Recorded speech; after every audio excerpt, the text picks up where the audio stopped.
Have you ever wondered, what would you do if the world called you unwanted? Would you still believe in love?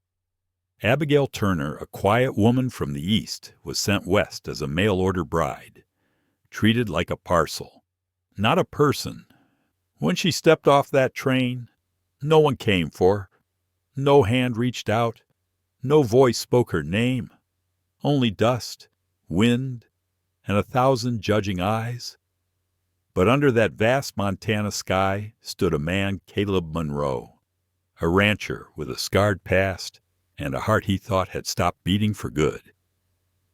And in her eyes, he saw something he'd long forgotten: faith, courage, and a reason to hope again. She could have turned back, boarded that train, and left this cruel land behind. Or she could stay and fight for a life no one believed she deserved. If it were you, would you stay for love that hasn't even begun?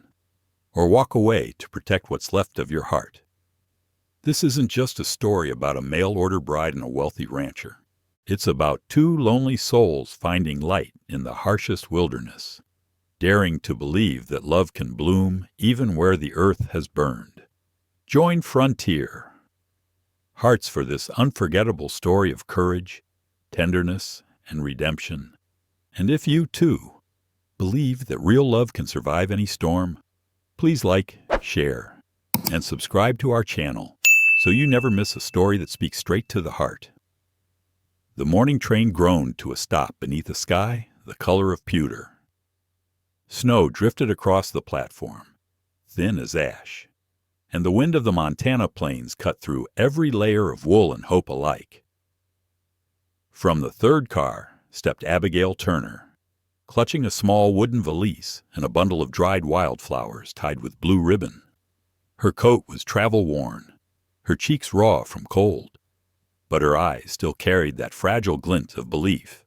She had come from Boston 3 long weeks on the rails to marry a man she had never met, Edmund Parker, who had written her letters filled with poetry and promises. "You will never be alone again." "My dear Abby," he had written in neat, looping hand. But when her boots touched the frozen boards of the Cedar Ridge Depot, no one smiled in recognition. No bouquet, no open arms, only a cluster of townsfolk watching the Eastern stranger with the wary curiosity reserved for anything out of place. Then a man stepped forward from the crowd. Fine black coat, hat pulled low, a trimmed mustache that gleamed with frost. His eyes swept her once, sharp and measuring. "Miss Turner?" he asked. Abby's lips trembled into a hopeful smile. "Yes." "Edmund Parker." He gave a curt nod, then frowned. "You're not quite what I expected." The words struck colder than the wind. "I beg your pardon, I thought you'd be younger," he said flatly. "Prettier, perhaps." You wrote as if he stopped himself, then sighed with irritation. "It doesn't matter. I can't go through with it." The platform went still. Only the hiss of the engine filled the silence. Someone in the crowd chuckled. A woman whispered, "Poor thing." Abby's throat tightened. "Mr. Parker, I left everything behind to come here." "You asked me to." He raised a gloved hand. "I changed my mind. It happens." From his pocket, he pulled a silver dollar, set it on her suitcase like an insult. "That should be enough for a ticket back east." Abby stared at the coin. Her heart hammered, but her voice, when it came, was small and steady. "You may keep your dollar, sir. I still have my dignity," the crowd murmured. Edmund's face reddened. He turned as if to leave, but a low, calm voice rose from the far end of the platform. "Then she won't be needing to leave at all." Heads turned. A tall man walked forward through the falling snow. His coat was dusted white, his boots heavy with mud. Beneath the brim of a weather-worn hat, his eyes were a cool gray, clear as the sky before a storm. He stopped beside Abby, facing Edmund. "I'd say it's poor manners to humiliate a lady in public," the stranger said evenly, "particularly one who traveled 1,000 miles on nothing but faith." Edmund bristled. "Who are you to interfere, Caleb Monroe?" He answered, "Owner of Silver Hollow Ranch 6 miles north of here, and as long as Miss Turner remains in Cedar Ridge, she'll be under my protection." The words hung in the air like a crack of thunder. Edmund sneered. "Protection. She's a mail-order bride who failed to deliver. You think you can fix that?" Caleb's gaze didn't waver. "No man needs fixing when he still stands with honor. Can you say the same?" The silence that followed was heavy and dangerous. Then Edmund muttered something bitter under his breath and stalked away, his boots crunching over the snow. Caleb turned to Abby. His expression softened, though his tone remained quiet, practical. "You have a place to stay." She shook her head, still stunned. "No, sir. I don't know where to go." "Then come with me." He nodded toward the waiting wagon at the edge of the depot. "The ride's not far. The wind's cutting deep, and you won't last long out here." Abby hesitated. She didn't know this man. She didn't know anyone. But his eyes held none of the mockery she'd just endured, only a calm steadiness, the kind soldiers carry after too many storms. "I don't wish to be a burden," she whispered. "You won't be," Caleb said simply. "Everyone needs a place to start over." He lifted her suitcase without another word and walked toward the wagon. The crowd, now murmuring with curiosity, parted to let them pass. As Abby followed, her boots slipped on the icy boards. She steadied herself on the railing, breathing in the scent of coal smoke and pine, the faint echo of laughter fading behind her. The train gave a long, mournful whistle, the sound of something ending. When she climbed into the wagon, the seat was cold, the horse restless. Caleb handed her a wool blanket. "You came a long way," he said, adjusting the reins. "Boston, I reckon?" She nodded. "It feels like another world." He gave a quiet half-smile. "Out here, it might as well be." The wagon rolled forward, the rhythm of hooves steady against the frozen road. Fields stretched endless under pale light, fences half buried in snow. Abby kept her hands clasped in her lap, the dried flowers still there, their petals crumbling with each bump. She thought of her mother's words before she left. "The West will test you, Abby. It will find out what kind of woman you really are." Now, staring into the white horizon, she wondered if she'd already failed that test. After a while, Caleb spoke again. "Silver Hollow's quiet this time of year. Just me, a few hands, and too much land for one man to look after. There's a house on the edge of the property, used to belong to the foreman's wife before she passed. It's small, but it's warm." Abby turned to him. "Why are you doing this? You don't even know me." He looked ahead, voice steady. "Because no one deserves to be left standing alone in the cold." The wagon crested a hill. Below, nestled in the folds of the valley, lay a scatter of buildings and barns, smoke curling from chimneys, a quiet refuge in a wild, indifferent world. Abby felt the sting of tears, but forced them back. She had promised herself she wouldn't cry again, not where anyone could see. Caleb slowed the horses as they reached the first gate. "You can stay until you decide where to go next. 3 months, if you like. That should be long enough to set things right." Abby nodded. 3 months, she echoed softly. As the sun broke through the clouds, a thin band of gold stretched across the snow.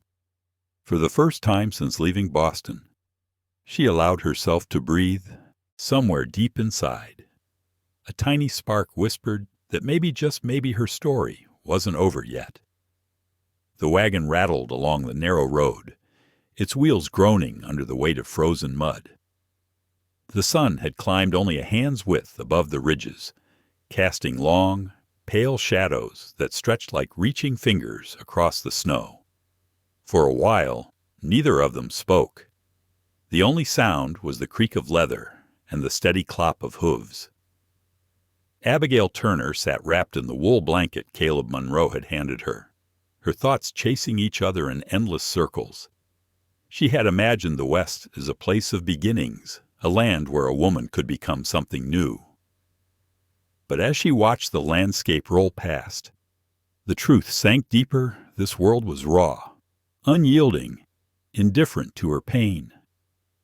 "You can rest easy," Caleb said at last, his voice breaking through the quiet. "Silver Hollow isn't far now." Abby turned to him. "It's kind of you to take me in, Mr. Monroe. But I need to understand why." Most men wouldn't trouble themselves for a stranger. He didn't look at her right away. His hands tightened slightly on the reins. Maybe most men shouldn't speak for all of us. Abby studied his profile, the square jaw, the faint scar near his temple, the weary calm in his eyes. He looked like a man who had carried too much for too long. "I heard what happened in town," he continued. "There are folks who think decency is a luxury out here. I don't happen to agree." His tone was steady, but something in it hinted at an old hurt, buried deep. They turned off the main road onto a snow-packed trail that wound between low hills. As the wind picked up, Caleb leaned slightly forward, guiding the horses with quiet assurance. "Silver Hollow's been my home for 10 years, he said. "It's big enough for one man, too big for one man at the same time." Abby frowned. "That sounds lonely." He smiled faintly. "It is."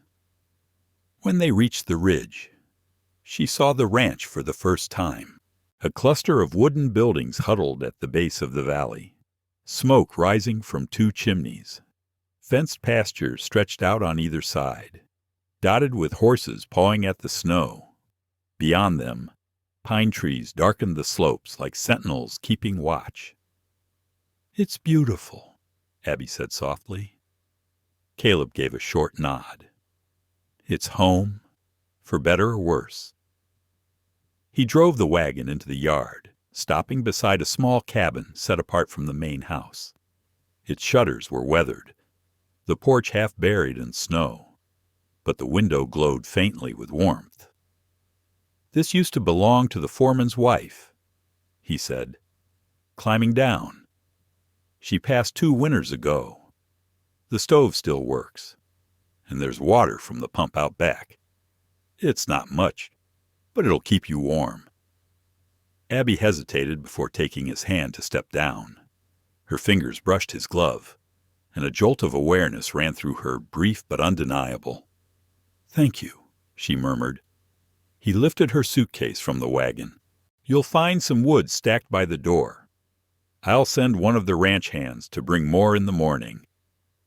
Abby's eyes followed him as he spoke. There was nothing boastful in his manner, nothing expectant. Just quiet decency, the kind she hadn't seen in years. She gathered her courage. "Mr. Monroe, before I accept your kindness, I should be honest. I don't intend to stay long, just until I can earn enough for the train fare back east." Caleb gave a slow nod. "That's your choice, Miss Turner. But it might take some time. The winter's heavy, and work's scarce in town. If you're willing, I could use help around the ranch. My cook left last fall, and the hands have been living on beans and burnt coffee ever since." Abby blinked, caught off guard. "You want to hire me?" "Not exactly hire," he said, a hint of humor softening his tone. "Think of it as an arrangement. You help me keep the place in order. I give you room, board, and fair pay when spring comes. 3 months. After that, You're free to do as you please." She looked down at her gloved hands. 3 months, she repeated. The same words he'd said on the wagon. Caleb's eyes met hers. "It's long enough to get your bearings. Short enough to change your mind, if you need to." The offer sounded almost too reasonable. And yet, something inside her, some stubborn spark, wanted to believe it. "All right," she said finally. 3 months." He smiled, brief but genuine. "You'll do fine, Miss Turner." That evening, after he left her to settle in, Abby lit the stove and watched the flames climb through the small iron grate. The cabin smelled of pine sap and smoke, the floor creaking softly beneath her feet. She unpacked her few belongings, a worn Bible, her nurse's journal, and the small photo of her mother that had survived the journey. Outside, the wind rose and howled against the eaves. She sat at the table, fingers tracing the rim of her teacup, thinking of everything she'd left behind.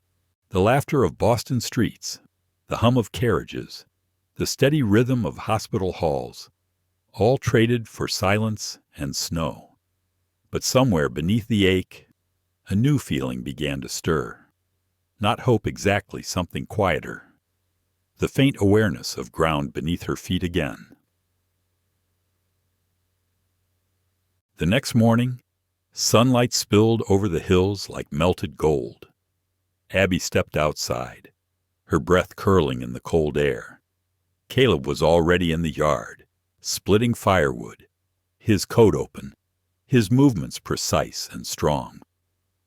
He looked up as she approached. "Morning, Miss Turner. Did the stove hold through the night?" "It did," she said, "though it makes quite a racket when it warms up."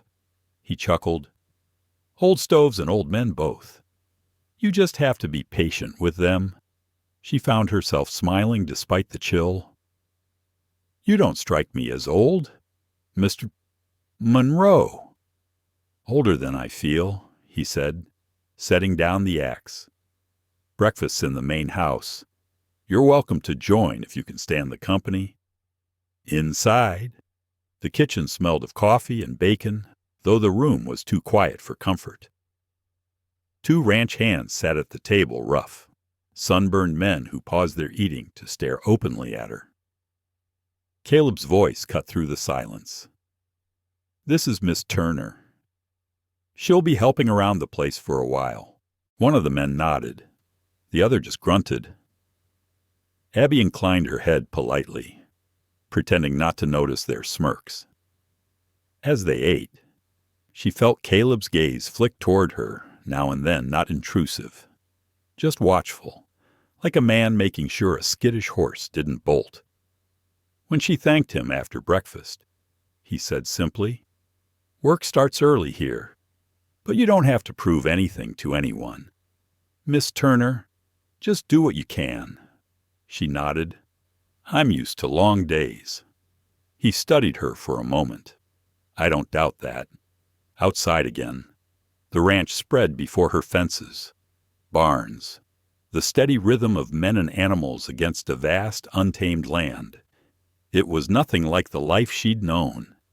And yet, for the first time since leaving Boston, she felt the faint pull of purpose. As she walked toward the barn, she caught sight of Caleb watching her from the porch. Their eyes met across the snow, brief and wordless. Something passed between them, something neither of them yet understood, and though the cold wind bit at her cheeks, Abby felt a strange warmth growing in her chest, as if the West itself had whispered, "Welcome, if you're brave enough to stay." The morning after her first breakfast at Silver Hollow, Abigail Turner woke before dawn. A pale ribbon of light pressed through the curtains, and frost had gathered along the window like lace. She dressed quickly, wrapped her shawl around her shoulders, and stepped outside into the stillness. The ranch was a world waking up. Horses stamped in their stalls. A distant rooster crowed from somewhere near the barns. The air smelled of wood smoke and cold iron. Abby stood for a moment, breathing it in, until she saw Caleb Monroe crossing the yard with an armful of firewood. He nodded to her. "You're up early." "I couldn't sleep," she said. "The quiet is different from what I'm used to." Caleb smiled faintly. "You'll get used to it. Out here, quiet's a kind of company." She followed him to the main house, carrying a smaller bundle of kindling. The two ranch hands from yesterday, Eli and Jack, were already at work repairing a fence near the corral. They glanced at her, but said nothing. Abby could feel their eyes linger a second too long, curious, perhaps doubtful. Inside, the fire in the kitchen hearth was nearly out. She knelt, coaxing the embers with careful breaths until they flared again. Caleb set the kettle on top and watched her for a moment. "You handle a stove like someone who's done this before," he said. "I grew up doing it," she replied. "Before I went to Boston, before nursing school. My father was a farmer. Hard life." She smiled a little. "Hard enough to teach me what lasts." He nodded, seeming to understand. For a while they worked side by side without speaking. Abby scrubbed the table and mixed biscuit dough. Caleb chopped onions for stew with quiet precision. The sound of his knife against the board was steady and sure, almost comforting. When breakfast was ready, the ranch hands filed in. Eli gave her a cautious smile. Jack muttered a greeting. Abby set plates down without comment, pretending not to notice when they whispered something under their breath. After the meal, Caleb gathered his gloves. "I'll be down by the river clearing the ice from the troughs. If you've a mind to see the rest of the place, you're welcome to walk along." Abby hesitated, glancing at her hands. "I should finish the washing first." He studied her face, then gave a small nod. "Suit yourself. Don't wander too far from the trail if you go exploring. The snow hides holes big enough to swallow a horse." When he left, she cleaned until her fingers ached, trying to shake the nervous energy that had lingered since her arrival. There was comfort in small tasks, the rhythm of water and soap, the scent of pine ash from the hearth. By mid-morning, she decided to take a walk. The ranch stretched wide and quiet under the winter sun. Past the barns, she found a narrow path that led toward the creek. Halfway down the trail, she heard a soft whinny. A young ranch hand stood near the corral, struggling with a restless chestnut mare. The boy couldn't have been more than 16, his hair the color of straw, and his grin bright even in the cold. "Easy, Daisy," he murmured to the horse, though she clearly had no intention of calming.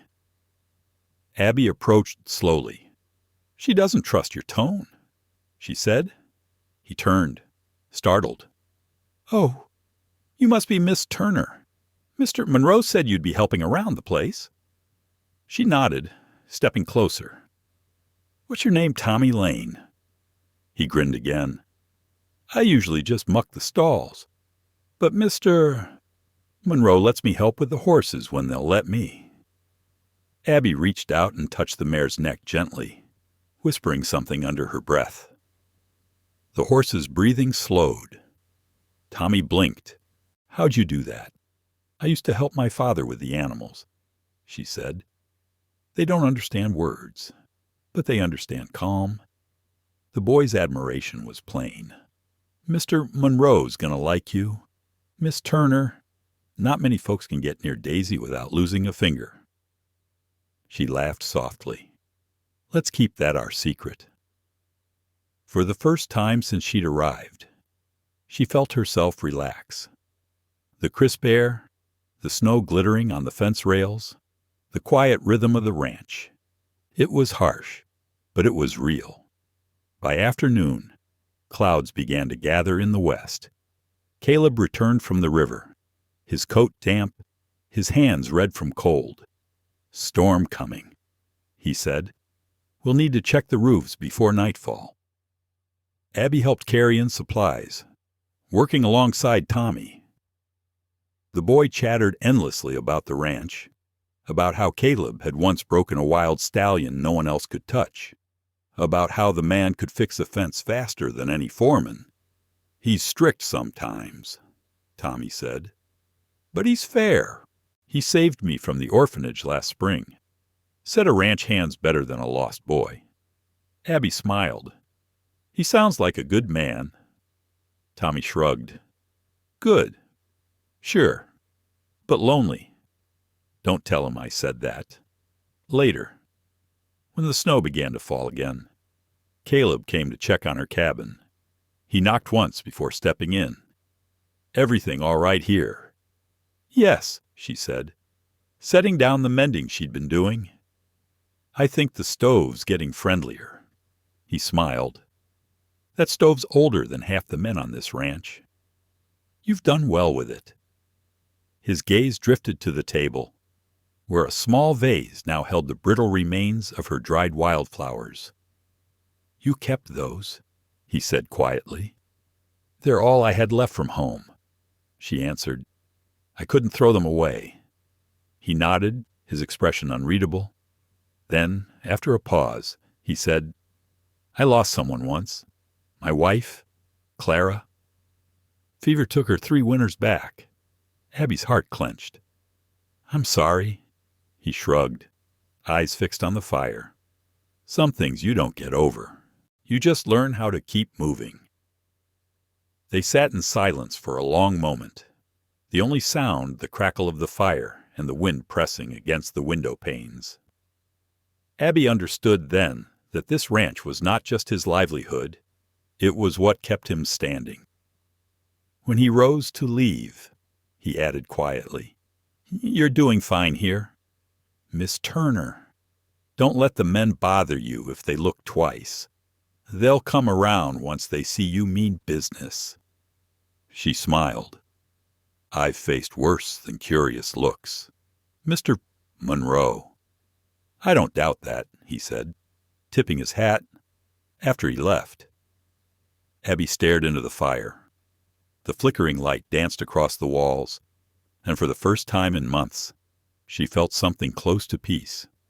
But just as she began to believe the quiet might last, the wind shifted.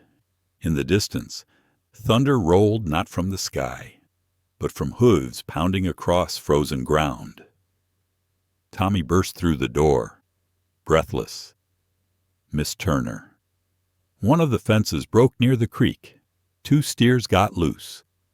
Mr. Monroe's out there alone, trying to drive them back before the storm hits." Abby grabbed her shawl and ran. The snow was coming fast now, thick and blinding, but she didn't hesitate. Somewhere out there, in the heart of the blizzard, was the man who had given her a place when she had none, and without thinking, she knew she had to go. The wind roared like an angry sea as Abigail Turner pushed through the snow, her shawl whipping behind her. The sky had turned the color of slate, and the flakes fell so thick she could barely see the barn lights fading behind her. She followed the faint trail of hoofprints leading down toward the creek, her boots sinking deep into the drifts. Each breath burned her lungs. Somewhere ahead, through the storm's howl, came the faint echo of Caleb Monroe's voice shouting at the cattle. "Caleb," she called, her voice snatched away by the wind. "Where are you?" No answer, only the storm's fury. Abby pulled her shawl tighter and kept moving. She thought of Boston's calm winters, of fireplaces and lamplit rooms, of safety. But this was not Boston. This was Montana. And here, survival depended on the kind of courage you didn't plan. For you simply found it when there was no other choice. When she reached the frozen edge of the creek, she saw him at last, Caleb, a dark figure moving through the snow. cracking his whip toward two terrified steers that had broken from the herd. The animals bellowed and turned toward the corral's direction, driven by his commanding voice. But as one of the steers bolted, the ice beneath Caleb's boots gave way. He dropped through with a crash. Abby screamed, running forward. She slipped on the slick ground, her knees hitting the ice, but she crawled toward him, ignoring the biting cold that seared her hands. The water foamed black around him as he fought to pull himself up, gripping the broken edge. "Stay back," he gasped. "The ice won't hold." "Then stop fighting me and let me help," she shouted, lying flat and reaching for him. For a second, their eyes met hers, fierce and unyielding, his caught between shock and disbelief. Then she stretched farther, her arm trembling until her fingers caught his sleeve. "Hold on," she whispered. The ice cracked again. The world tilted. But she didn't let go. With one desperate pull, she managed to anchor her boot against a rock and drag him close enough for him to find footing. He climbed out, soaked to the bone, coughing, shivering violently. They collapsed side by side in the snow, gasping.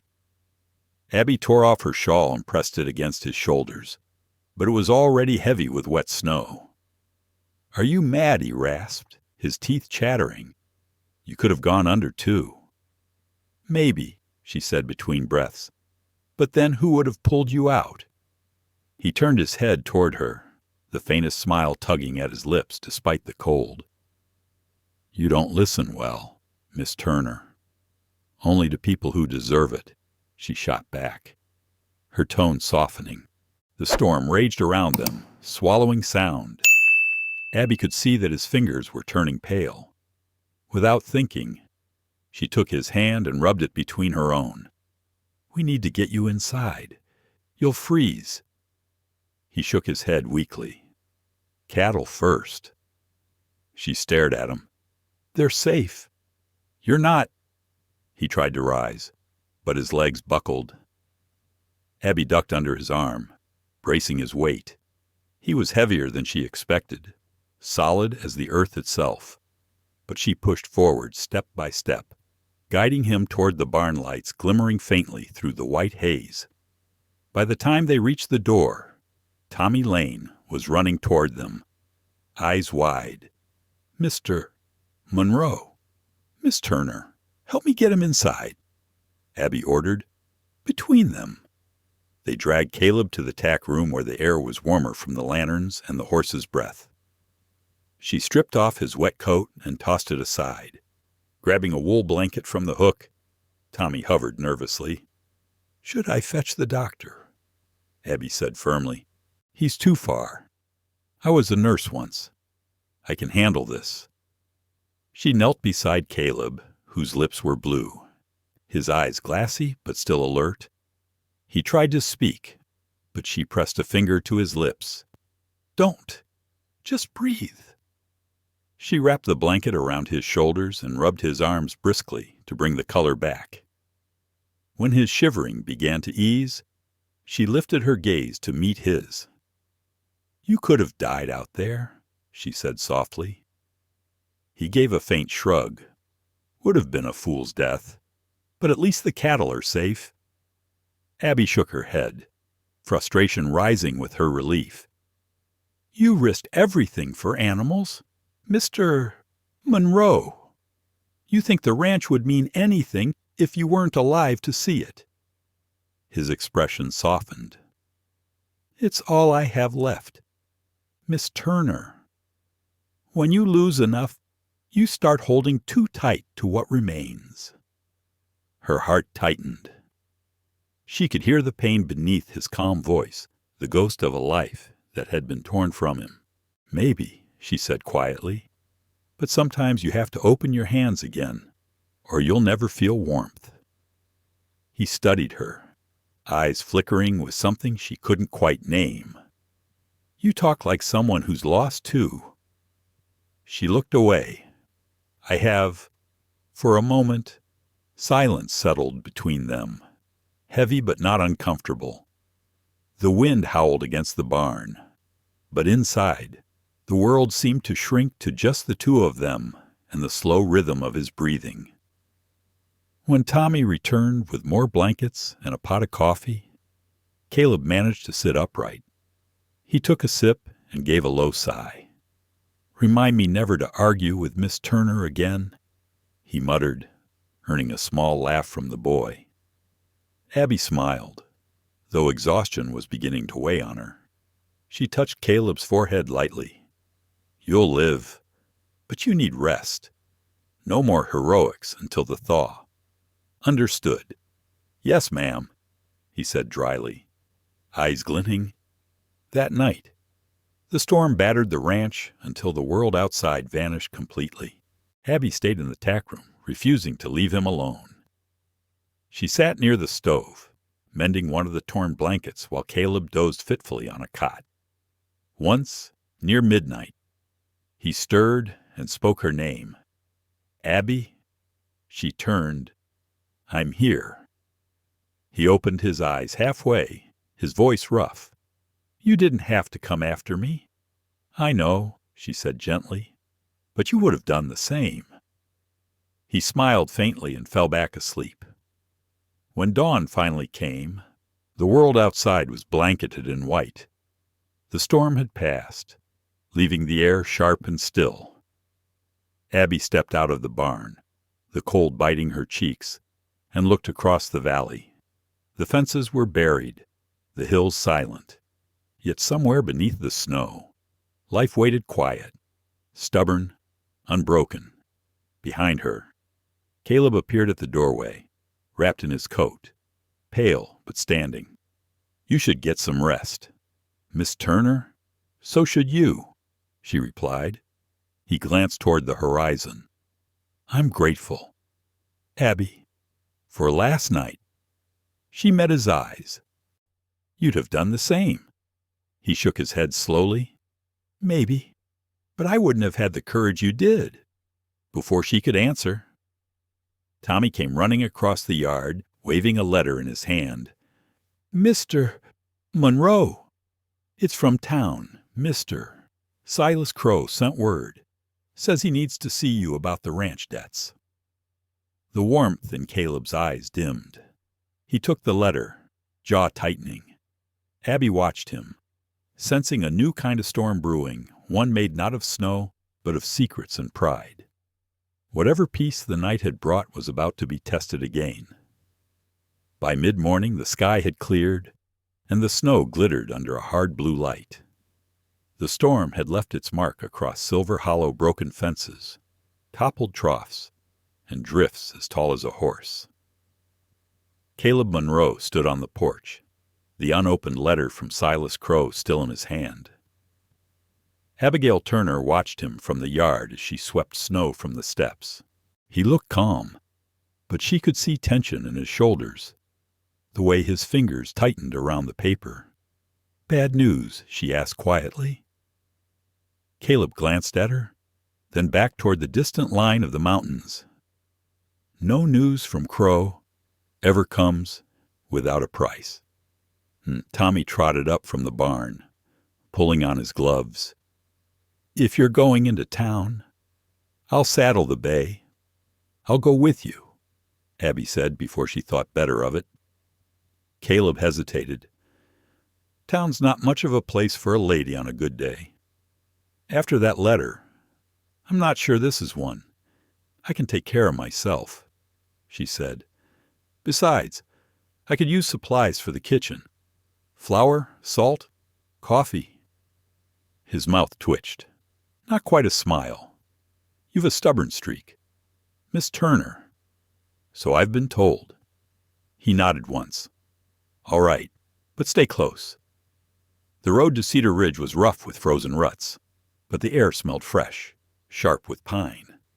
They rode side by side in silence for most of the journey, the horses' hooves crunching over the packed snow. From time to time, Caleb glanced at Abby, as though her presence eased something in him he couldn't quite name.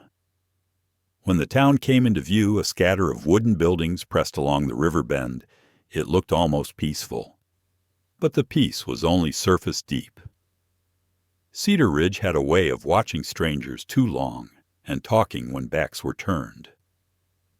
As they dismounted in front of the bank, Caleb said, "If I'm not out in half an hour, head to the Mercantile. I'll find you there." She nodded, pulling her shawl tight. "Be careful. Inside the bank." Warmth and the smell of ink greeted him. Silas Crow sat behind his polished desk, a thin smile stretching across his face as Caleb entered. He was a lean man, his suit too fine for the frontier, his eyes the color of tarnished brass. "Caleb Monroe," he said smoothly. "Always a pleasure." "I'd rather it were," Caleb replied. Crow gestured toward the chair opposite. "Sit. Let's discuss your situation like reasonable men." Caleb remained standing. "Say what you need to say." Crow folded his hands, studying him with mock concern. "The winter's been hard. Your last payment on Silver Hollow was due 2 weeks ago. I trust you haven't forgotten." "I haven't forgotten," Caleb said evenly. "The cattle sale was delayed by the storm. You'll have your money when the drive goes through come spring." Crow leaned back. "Spring's a long way off. I have investors asking questions, men who don't take kindly to unpaid debts. You'll get what's owed. Perhaps."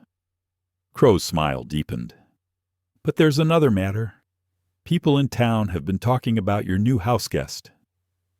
Caleb's jaw tightened. "You mean Miss Turner?" "That's right," Crow said, drawing out the name like a challenge. "Arrived by train, unwed, under questionable circumstances. The story goes that she was rejected by a suitor in front of half the depot." Caleb's eyes flashed. "And what business is that of yours?" "None. Of course. But gossip has a way of affecting credit, reputation. Investors get nervous when a man's personal life looks uncertain." Caleb took a slow step closer. "You watch your words." Crow's smile didn't falter. "I mean no insult. Monroe, I'm simply suggesting that keeping such company might not serve your standing. People might wonder what sort of woman stays at a man's ranch without a ring on her finger." Caleb's hand clenched at his side. For a moment, Crow looked almost pleased, as if provoking him was part of the game. Then Caleb said, very quietly, "If that's all you have to offer, we're done here." He turned and walked out before the banker could answer. Outside, the air felt cleaner, if only because it was free of Crow's poison. Across the street, Abby was coming out of the Mercantile with a sack of flour over her shoulder. Caleb took it from her without a word. Crow, she guessed.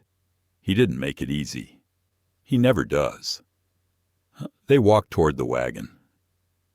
People on the street turned to watch two figures from different worlds. A pair of women whispered near the post office, their eyes sliding toward Abby. She felt the weight of their stares, but held her head high. She'd learned long ago that silence often spoke louder than defense. At the edge of town, a young sheriff's deputy nodded at them. "Afternoon, Mr. Monroe. Miss Turner." His voice carried a trace of curiosity, but also respect. Abby gave a polite nod in return. Once they were back on the open road, Caleb broke the silence. Crow's spreading talk. About you. About me. Don't pay it any mind. I've lived through worse words than his, Abby said softly. But gossip has a way of sticking if no one speaks against it. He frowned. "You're saying I should make a scene?" "No," she said. "I'm saying you should stand by what's true. You gave me a place here. Mr. Monroe. Don't let them twist that into something ugly." For a long moment, he said nothing. The only sound was the creak of the wagon and the steady beat of the horse's hooves. Finally, he said, "You're right." She turned to look at him. "About Crow?" "About truth." When they reached the ranch, the sun was low, painting the snow in shades of rose and gold. Caleb helped her down, his hand steady around hers. "I won't let them make you feel unwelcome," he said quietly. "You already haven't," she replied. That evening, the men gathered for supper in the main house. Abby served stew and bread, listening as the talk turned to the day's work. But when one of the younger hands made a crude remark under his breath, Caleb's voice cut through the noise like a whip. "Mind your tongue." "Jack," he said, his tone cold as ice, "Miss Turner deserves respect under my roof. That goes for all of you." The room fell silent. Jack muttered an apology. Abby met Caleb's eyes across the table. No words passed between them, but gratitude flickered in her expression, and something else trust, growing like firelight in the dark. Later, as she cleared the dishes, Caleb lingered by the doorway. "Crow's not finished," he said. "He'll find another way to get what he wants." Abby set down a plate. "Then we'll be ready for him." He looked at her, surprised by her certainty. "Oui." She smiled faintly. "You gave me a home when I had none. Mr. Monroe. That makes this my fight, too." For the first time that day, he laughed a short, genuine sound that filled the quiet room. Outside, the wind had calmed, and the first stars glimmered over the valley. But inside, something new had taken root between them, an unspoken promise, forged not by romance, but by shared resolve. Neither of them knew yet that Silas Crow's schemes would soon reach beyond rumors, that the true battle for Silver Hollow was only beginning. The next few days passed under a brittle winter calm. Snow still lay deep around Silver Hollow, but the skies were clear, and sunlight broke across the hills like shards of glass. From the outside, the ranch looked peaceful again. Inside, the unease that Silas Crow had planted began to take root. Abigail Turner noticed it first. The ranch hands still greeted her politely, but their laughter quieted when she walked by. At the mercantile in town, the clerk who had been friendly just a week before suddenly forgot to meet her eyes. Even the women who had once nodded kindly now turned away. Rumor, she realized, traveled faster than any horse. On the third morning, she found Tommy near the barn, tossing hay for the horses. His face was flushed with anger. "Miss Turner," he said, dropping the pitchfork, "you shouldn't go into town for a while." "Why not?" she asked gently. "Because folks are saying things that ain't true. They're saying you and Mr. Monroe." He stopped, his cheeks reddening.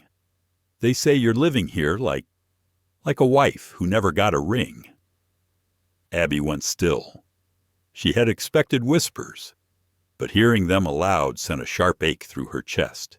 "And people believe that some do," Tommy said. "Crow's been talking. Says you're distracting Mr. Monroe, keeping him from paying what he owes." Abby looked toward the ridge where the sun struck the roof of the main house. "So that's his game," she murmured. "If he can't take the ranch through debt, he'll try through disgrace." Tommy nodded grimly. "Miss Monroe's fit to be tied. He went into town last night to talk to the sheriff, but Crow's got half the place in his pocket. You know how it is. Money talks louder than truth." She smiled faintly, though her stomach twisted. "Then we'll make truth louder." He frowned. "How do you figure that?" "By living right," she said simply. "By not giving them the ending they expect." Later that day, when Caleb returned from town, Abby met him at the porch. His face was hard, his eyes dark with frustration. Crow's poison spreading faster than wildfire, he said. Even the preacher's asking questions now. Let them ask, Abby said quietly. I know what's true, and so do you. Caleb stared at her, his expression torn between anger and admiration. You shouldn't have to stand under that kind of talk. It's my fault you're in the middle of it. No, she said firmly. It's his fault for trying to turn kindness into shame. He looked at her for a long moment, then exhaled slowly. You've got more backbone than half the men in this county. She smiled. And you've got more patience than the rest. The next morning, Abby rose early to fetch water from the creek. The world was hushed, wrapped in pale mist. When she turned back toward the house, she saw a rider approaching a man from town with a folded paper in hand. He dismounted stiffly and handed it to her. Message from Cedar Ridge, he said. From Mr. Crow. She thanked him and waited until he was gone before breaking the seal. The letter was brief, the handwriting sharp and deliberate. Miss Turner, I suggest you reconsider your stay at Silver Hollow. The town's reputation can be unkind to women of uncertain virtue. I'm sure you'd prefer to leave before tongues wag further. Sincerely, Silas Crow. Abby read it twice, then folded it carefully and slipped it into her apron. Her hands were shaking, but not from fear. That afternoon, she carried the letter to Caleb. He was in the corral, checking a saddle. He sent me this, she said, handing it to him. Caleb read it, his jaw tightening with each line. He's daring me to react, he said finally. He wants a fight. If I give him one, he wins. And if you don't, Abby asked, then he'll twist it into weakness. She thought for a moment. What if neither of us gives him what he expects? What if we face him together? In the open. He looked up. You'd stand beside me. After what he's said, especially after what he's said, she answered. For a long time, neither spoke. The sound of the wind moving through the dry grass filled the silence. Then Caleb nodded once. All right. We'll go to the town meeting tomorrow. Let them hear the truth straight from us. The next evening, Cedar Ridge gathered in the small hall near the church. The air buzzed with whispers. Men leaned against the walls. Women fanned themselves beside the stove, pretending not to stare when Abby and Caleb entered side by side. Sheriff Dugan called the room to order. Mr. Crow requested this meeting to address concerns about the Monroe property. Crow stood, smiling his thin, practiced smile. I appreciate the opportunity. Sheriff, my only concern is that this community maintains its good standing. There are questions about the living arrangements at Silver Hollow. Murmurs rippled through the crowd. Abby felt every gaze shift toward her. Her pulse thudded in her ears, but she kept her chin high. Caleb stepped forward. Miss Turner came to this town as a stranger. I offered her work, shelter, and protection. That's the whole of it. Any man who'd call that improper might want to look to his own decency first. Crow's smile tightened. Very noble, Mr. Monroe. But noble acts often hide foolish motives. The bank still holds your debt. And some might say a man's judgment can falter when influenced by enough. Abby said. The room went still. Every head turned toward her. She stepped closer to the front, her voice calm but carrying. You speak of decency, Mr. Crow. I wonder if you remember what it looks like. You'd ruin a woman's name to settle a debt, and call that justice. I came here with nothing but honesty in my heart. If that offends you, then perhaps the fault isn't mine. Crow's expression faltered. The preacher cleared his throat. Miss Turner, I believe the town owes you the chance to live as you choose. without slander. A few others murmured agreement. The tension broke like a cord snapping. Crow gathered his papers and stalked toward the door. As he passed Caleb, he muttered, "This isn't over." Caleb's reply was quiet but certain. "It never is, with men like you." When they stepped out into the night, the air was crisp and starlit. Abby let out a breath she hadn't realized she'd been holding. "You spoke well," Caleb said. "Better than I did." "You didn't have to," she said softly. "You stood beside me. That was enough." He looked down at her, the faintest smile on his lips. "You make it hard for a man to stay angry at the world. Miss Turner, then maybe you've been angry long enough," she said. He didn't answer, but his eyes said more than words could. As they rode back to Silver Hollow, the stars stretched wide above them, and for the first time since she'd stepped off the train at Cedar Ridge, Abby felt the weight of judgment begin to lift. But deep inside, both of them knew Crow wouldn't rest. His pride had been wounded, and men like him had long memories and crueler plans. The morning after the town meeting, Silver Hollow was alive with a strange, tense quiet. The men worked harder than usual, fixing fences, checking cattle, anything to keep their minds off what had been said in Cedar Ridge. Caleb Monroe could feel it in the air like thunder before a storm. Abigail Turner didn't mention the meeting again.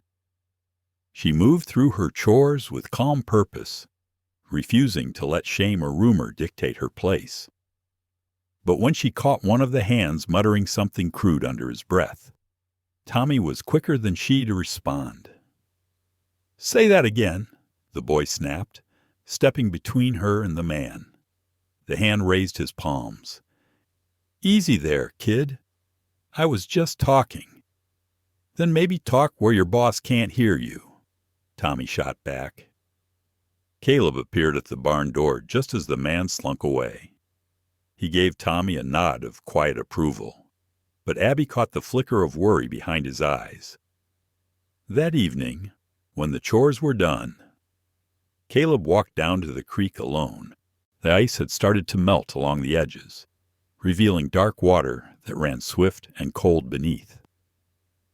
He stared at the surface for a long while, remembering another winter Clara's fever, the doctor's grim face, the night he'd buried her in the frozen ground. Pride had kept him standing then, pride, and a promise never to need anyone again. He heard soft footsteps behind him. Abby stood at the edge of the path, her shawl pulled tight around her shoulders. "I thought you might be here," she said. He turned slightly. "You always think too much." "Someone has to," she said gently. "You can't keep carrying this alone." "Caleb?" He looked away, the water's reflection trembling across his face.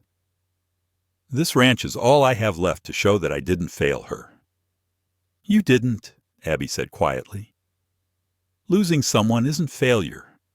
Refusing to live after is—" He let out a long breath, the sound rough and tired. "You talk like a preacher." "I talk like someone who's tired of burying good men under their own guilt," she said. For a long time, neither spoke. Then Caleb turned to her fully, the faintest smile touching his mouth. "You're a hard woman to argue with. Miss Turner, I take that as a compliment." He started to say more, but a distant shout broke the moment. Tommy came running down the path, breathless. "Mr. Monroe! There's smoke by the North Ridge." Caleb's expression hardened in an instant. "The hay barn." Tommy nodded. They ran. By the time they reached the ridge, flames were licking the sky, devouring the smaller hay barn in a storm of red and orange. The wind howled through the valley, feeding the fire. Men shouted orders, forming a line to the water troughs. Abby grabbed a bucket without hesitation, joining them. "Keep low," Caleb shouted, his voice hoarse from the smoke. "Get those barrels moving." For an hour they fought the blaze. The snow melted into mud beneath their boots. Sparks hissed against their sleeves. When the last flame finally died, the barn was little more than a blackened shell. Caleb stood among the ashes, his face smeared with soot, his chest heaving. Abby approached, coughing softly. "Was it the lanterns?" she asked. He shook his head. "No. Someone poured kerosene near the doors." "You can smell it." "Crow," she whispered. He didn't answer, but his silence said enough. The loss of hay meant a hard spring. Without feed, half the cattle would have to be sold at a loss. It was the kind of blow that could break a ranch, already balanced on the edge. That night, while the men gathered in the bunkhouse, Caleb sat at the kitchen table, staring at a half-finished ledger. Abby brewed coffee and set a cup beside him. "You should sleep," she said softly. "Can't," he murmured. "Numbers don't lie. We're short. Crow knows it. Then what will you do?" He rubbed a hand over his face. "I'll ride into town tomorrow. Try to talk to the feed suppliers. Maybe they'll extend credit. You think they'll listen? After what Crow's been saying?" He looked up at her then, eyes tired but resolute. "They'll listen, or I'll make them remember who I am." Something in his tone made her uneasy. She reached across the table and touched his hand lightly. "Don't let pride drive you into his trap." He hesitated, then pulled his hand away, not roughly, but with a kind of sorrow. Pride's all a man's got when the world starts taking the rest. She wanted to argue, but she saw the weariness in him, the weight of too many losses. So instead, she said, "Then let someone carry a piece of it for you. At least." He didn't answer, but the look he gave her lingered long after she left the room. The next day, Caleb rode to Cedar Ridge alone. The air was sharp with cold, the sun hidden behind gray clouds. Abby watched him go, unease twisting in her stomach. By afternoon, word spread through town that he'd gone to meet Crow directly at the bank. The meeting was closed door, heated, and by the time he emerged, his jaw was set in stone. Crow's terms were worse than he'd expected. The banker had offered a solution. He would forgive the debt if Caleb agreed to sell half his land rights, giving Crow control of the water running through Silver Hollow Creek. It was a deal that would destroy the ranch's future. When Caleb refused, Crow only smiled. "Then I'll take it another way," he said. Caleb didn't speak of the details when he returned that evening, but Abby saw the storm in his eyes. "Did he threaten you?" she asked. He took off his coat, hanging it by the door. "Not in words." "Then in what?" "In promises." He looked at her, voice low. "Crow's going to force a foreclosure hearing. He's bribed the town council. We've got 2 months. Abby's throat tightened. 2 months to pay him. 2 months to save the ranch. He said, "Tommy," standing near the hearth, "spoke up. Then we'll find a way. We can sell horses. Maybe that old plow team." Caleb shook his head. "Not enough." Silence settled, broken only by the crackle of the fire. Finally, Abby said, "Then we find something he doesn't expect." Caleb looked at her, puzzled. "You said pride's all a man has left," she said. "But sometimes pride blinds him to what help looks like." He frowned. "What are you suggesting?" "I'm suggesting we face him on our terms. Together." He studied her for a long moment, then gave a slow nod. "If we're doing this, we'll do it right. No half measures." Abby's voice was steady. "Agreed. Outside." The night deepened, and snow began to fall again, soft and relentless. But inside the small cabin, Something shifted in understanding, silent and strong. Caleb had spent years believing pride was his armor. Abby knew it could also be a cage.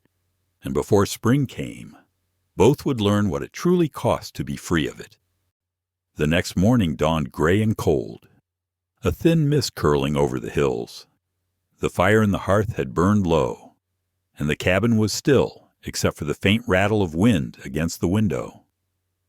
Abigail Turner sat by the table, reading through Caleb's old ledgers. The numbers were neat, but grim. Every column spoke of struggle. Caleb stepped in from the porch, brushing snow from his shoulders. "You've been up since before dawn," he said quietly. "I couldn't sleep," she replied, closing the ledger. "I keep thinking there has to be a way Crow doesn't see." He sat opposite her, rubbing his hands together for warmth. "There isn't. He's got the council in his pocket and half the town owing him favors. If I don't pay, he'll take the land, piece by piece." Abby studied his face, the deep lines around his eyes carved by years of holding too much alone. "What if we don't fight him with money?" He frowned. "You've got my attention. I was thinking about what you said the creek that runs through the north field. Crow wants it because it's the only water for 10 miles. What if we prove it doesn't belong to him or to anyone?" Caleb leaned back slowly, understanding, dawning. "A public right-of-way," he murmured. "If the creek's been used by the settlers before the bank ever claimed it, then he can't own it," she finished. "You keep your water, and the ranch survives." Caleb stared at her, surprised. "You think like a lawyer." She smiled faintly. "I had to deal with hospital boards in Boston. They're not much different from bankers' men who like power more than truth." He let out a quiet laugh, the first she'd heard since the fire. "You might just have given me my first bit of hope in months." By noon, they were preparing to ride into town. Tommy insisted on joining, eager and stubborn as ever. If Crow's playing dirty, somebody ought to keep eyes on him, he said. Caleb hesitated, but Abby nodded. "Let him come. It's good to have someone watching our backs." The ride to Cedar Ridge was silent, but determined. The snow had melted enough that the road was lined with patches of brown earth, and the air carried that faint, early promise of spring. When they reached town, Caleb went straight to the records office, while Abby and Tommy headed to the general store to gather news. Inside, conversation dropped as soon as they entered. The storekeeper, Mr. Hammond, pretended to busy himself with the shelves. Abby ignored the stares and went to the counter. "I'm looking for land records. Mr. Hammond. The old ones before the bank bought property west of the creek." Hammond shifted uneasily. "Those papers would be over at the town hall now." "Why do you ask?" "I'm trying to understand the boundaries," Abby said calmly. "I heard some of the settlers use that creek before the bank existed." A voice behind her spoke. "They did. It was Mrs. Langley, the widow who ran the post office." Her hands were red from cold, her expression wary. "My husband used to drive cattle through Silver Hollow 20 years ago. Said that creek's always been free land. Everyone knew it." Abby's heart lifted. "Would you be willing to say that in writing?" The woman hesitated, glancing around at the watching faces. "I don't fancy crossing Silas Crow." Before Abby could answer, Tommy spoke up. "Ma'am, you already are. Just by telling the truth." "Mrs." Langley met the boy's steady gaze and nodded slowly. "You come by my place this evening. I'll find his old map. Maybe it'll help." When Caleb rejoined them, his expression was grim but thoughtful. "Town clerk says Crow's deed on the creek is thin. He bought the rights through an old claim, but the original document's missing a signature." If we can prove it was public land first, we can challenge him. That's what Mrs. Langley said. Abby told him she might have her late husband's records. Caleb's eyes softened as he looked at her. You've got a way of finding allies in unlikely places. People want to do right, she said. Sometimes they just need to see someone else start. As they were leaving, Caleb noticed two men standing by the saloon, watching. They weren't townsfolk Crow's hired muscle, most likely. He didn't mention it until they were outside of town, but his tone was tight. Next time, we don't ride in without a plan for getting out. Abby turned in the saddle. You think he'll send them after us? I think Crow's done being polite. That evening, Mrs. Langley kept her word. She handed Abby a faded map and a letter dated 1860 proof that the creek had been declared free use for public watering. Caleb read it 3 times, his eyes bright with quiet victory. This could be it, he said. If this stands, Crow's deed means nothing. Abby smiled. Then we'll take it to the magistrate in Helena. Caleb's smile faded. That's 3 days' ride. If Crow catches wind of it, he'll stop us before we get there. Then he can try, Tommy said fiercely. Caleb laid a hand on the boy's shoulder. You're brave, son, but this won't be won by fists. We'll move careful. They spent the next 2 days preparing. Caleb gathered copies of his ledgers and letters from neighboring ranchers willing to vouch for him. Abby wrote a statement explaining how she'd found the evidence. Tommy helped pack supplies for the journey, but on the morning they were to leave, a rider came thundering up the path from town. It was the deputy, his horse lathered and blowing steam. Monroe, he shouted. Crow filed a notice of repossession. He's bringing men to seize the ranch by force. Caleb's face turned to stone. When by sunset, the deputy said. He's claiming you're abandoning property to flee the debt. Abby's breath caught. He's trying to make it look like you're running. Caleb nodded grimly. If we leave now, he wins. If we stay, we fight on his ground. Tommy stepped forward. Then we stay. Abby met Caleb's eyes. We can still outsmart him. If he's coming tonight, we use that. Make him show his hand in front of witnesses. How Caleb asked. She took a deep breath. Invite the townsfolk. Make it look like a gathering.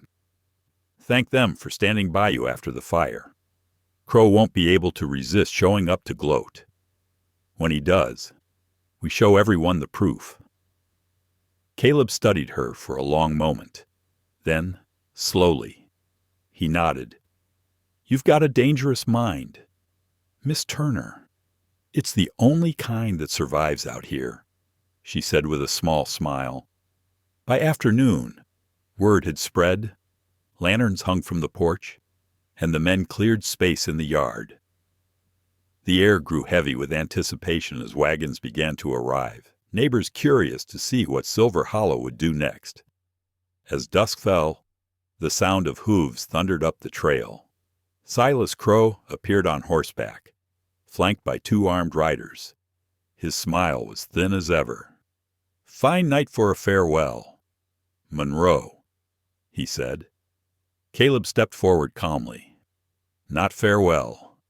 Reckoning, Abby stood beside him, holding the folded letter from Mrs. Langley's map case. The light of the lanterns caught the edges of her hair, turning them to gold. Crow dismounted slowly. You think you've won something. Do you? I think truth wins, Caleb said. And I think you've just ridden into it. He gestured to the crowd as Abby opened the letter. This is proof that the creek you claim has been public land for nearly 20 years. Your deed's a lie. Crow, and so's your hold over this ranch. Murmurs rippled through the onlookers. Crow's composure cracked for the first time. That paper means nothing. he snapped. The deputy stepped forward from the crowd. Maybe not, but I'll be taking it to the magistrate myself. Crow turned a furious glare toward Abby. You think this is over? You have no idea who you're dealing with. She met his gaze without flinching. I know exactly what kind of man you are. The banker swung into his saddle, his fury like ice. Enjoy your victory while it lasts. Miss Turner. The West remembers its debts. As he galloped into the darkness, the crowd began to disperse, murmuring. Caleb turned to Abby, his voice low. You may have just saved Silver Hollow. She exhaled slowly, her hands trembling.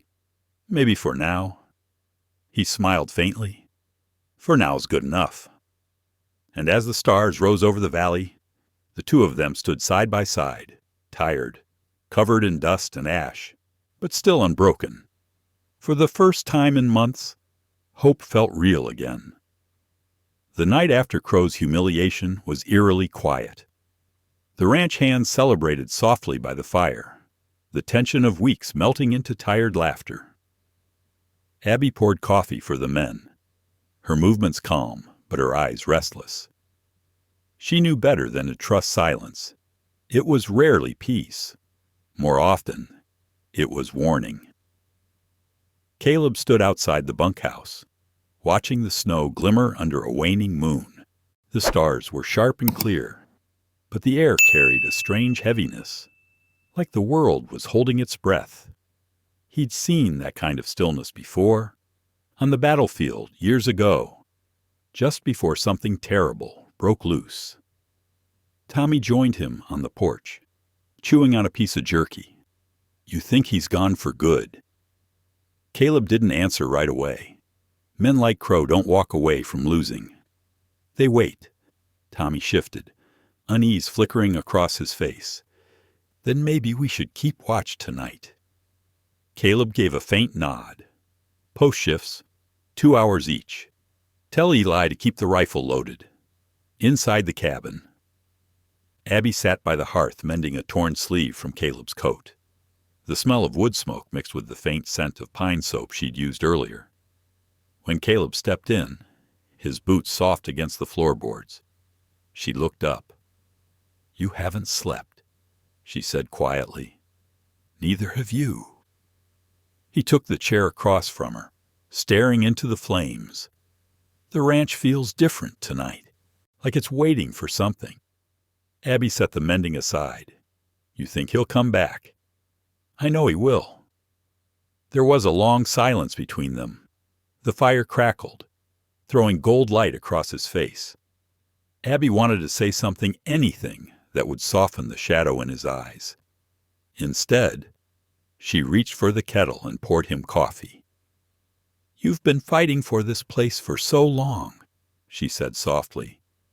Maybe that's why it feels alive to you, because it's a part of you. He smiled faintly, tired but genuine. You sound like you've made peace with it yourself. She looked toward the window, where the snow fell in slow, lazy flakes. I think I have. For the first time in years, I'm not running from something. Their eyes met steady, unspoken, and the air seemed to still. He started to speak, but a sudden shout from outside shattered the moment. Fire. The barn. Caleb was out the door before she could move. The sky above the ridge burned red, smoke curling into the wind. He sprinted toward the flames, barking orders. The men formed a line, passing buckets from the troughs, their shadows flickering like ghosts against the inferno. Abby ran to the pump, filling buckets until her arms screamed. The heat was fierce, the wind driving embers across the yard. Caleb's voice rose above the chaos steady, commanding. Keep it from the main barn. Don't let it jump the fence. Tommy coughed through the smoke. There's lantern oil by the north wall, he shouted. It's spreading too fast. It's not just an accident. Caleb's heart sank. Crow. The realization hit Abby at the same time. Rage burned through her exhaustion. He came back. A second explosion tore through the night. The small shed near the corral went up in fire, sending the horses screaming. Flames danced across the snow, impossibly bright. Caleb grabbed Abby's arm, pulling her back as a beam crashed beside them. "Get clear, I can help you already have." Go, but she didn't. She spotted Tommy running toward the corral, trying to free the trapped horses. Without hesitation, she followed. Smoke blinded her, the air searing her lungs, but she reached him just as one of the frightened mares reared. "Easy, girl," Abby said, her voice steady despite the chaos. "It's all right." Tommy cut the rope and the mare bolted through the open gate. They freed two more before Caleb appeared through the smoke, his face streaked with soot. "Both of you out." Now a burning plank fell between them.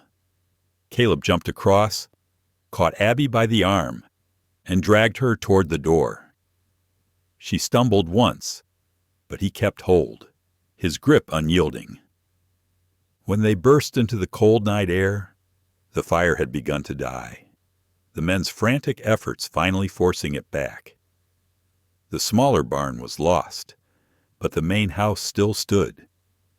Caleb collapsed to his knees in the snow, coughing. Abby knelt beside him, pressing a damp cloth to his forehead. "You're burned," she whispered. He shook his head. "Just smoke."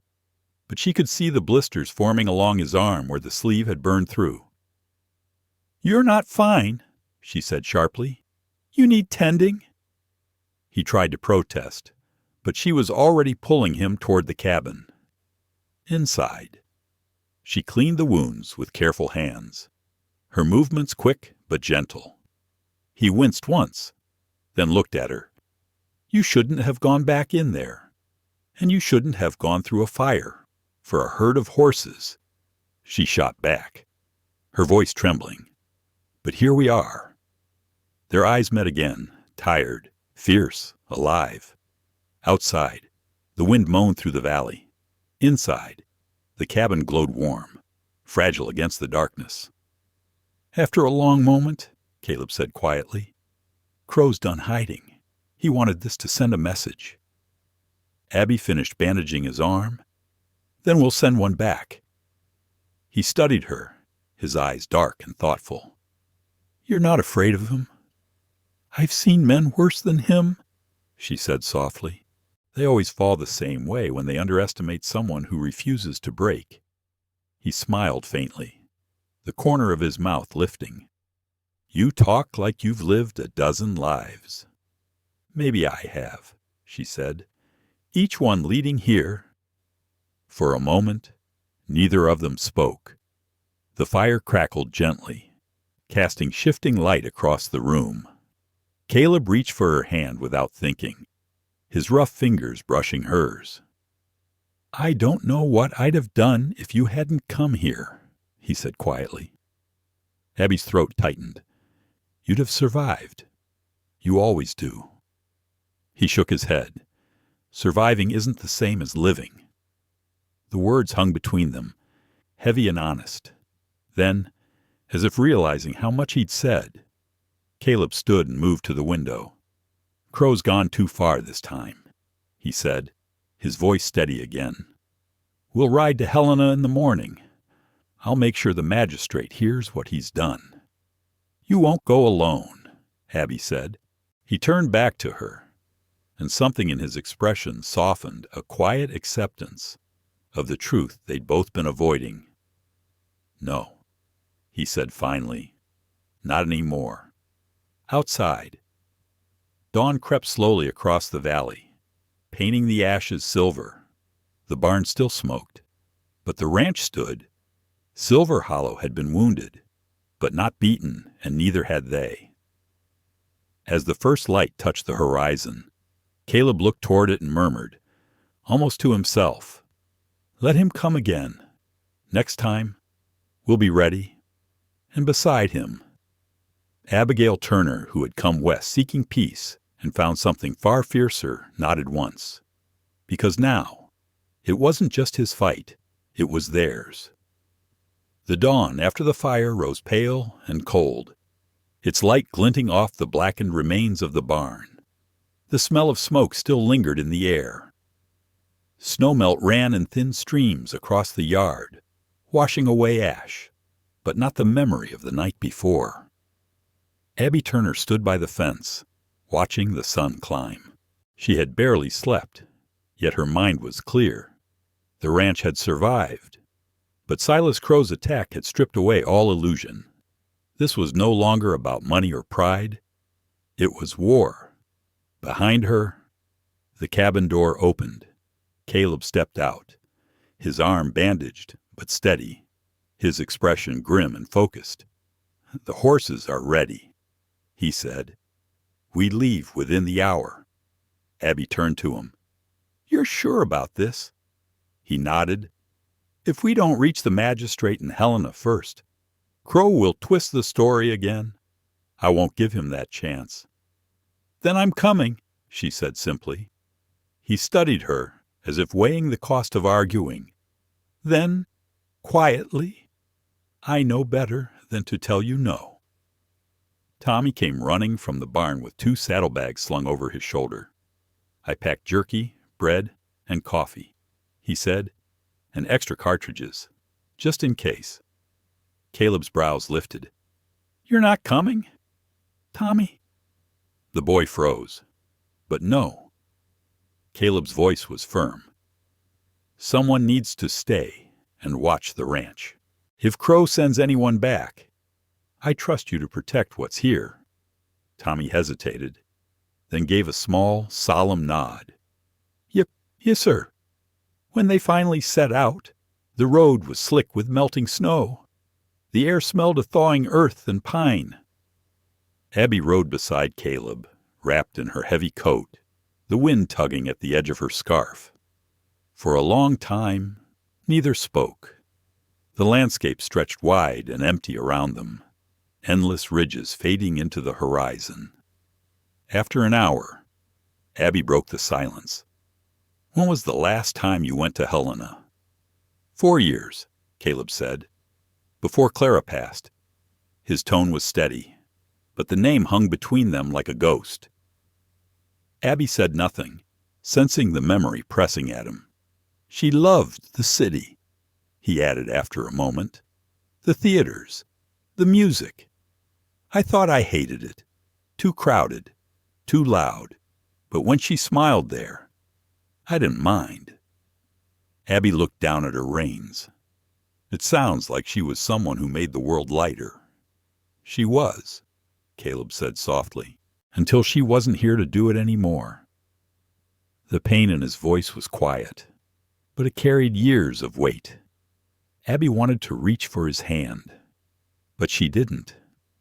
Instead, she said, "Maybe some lights aren't gone.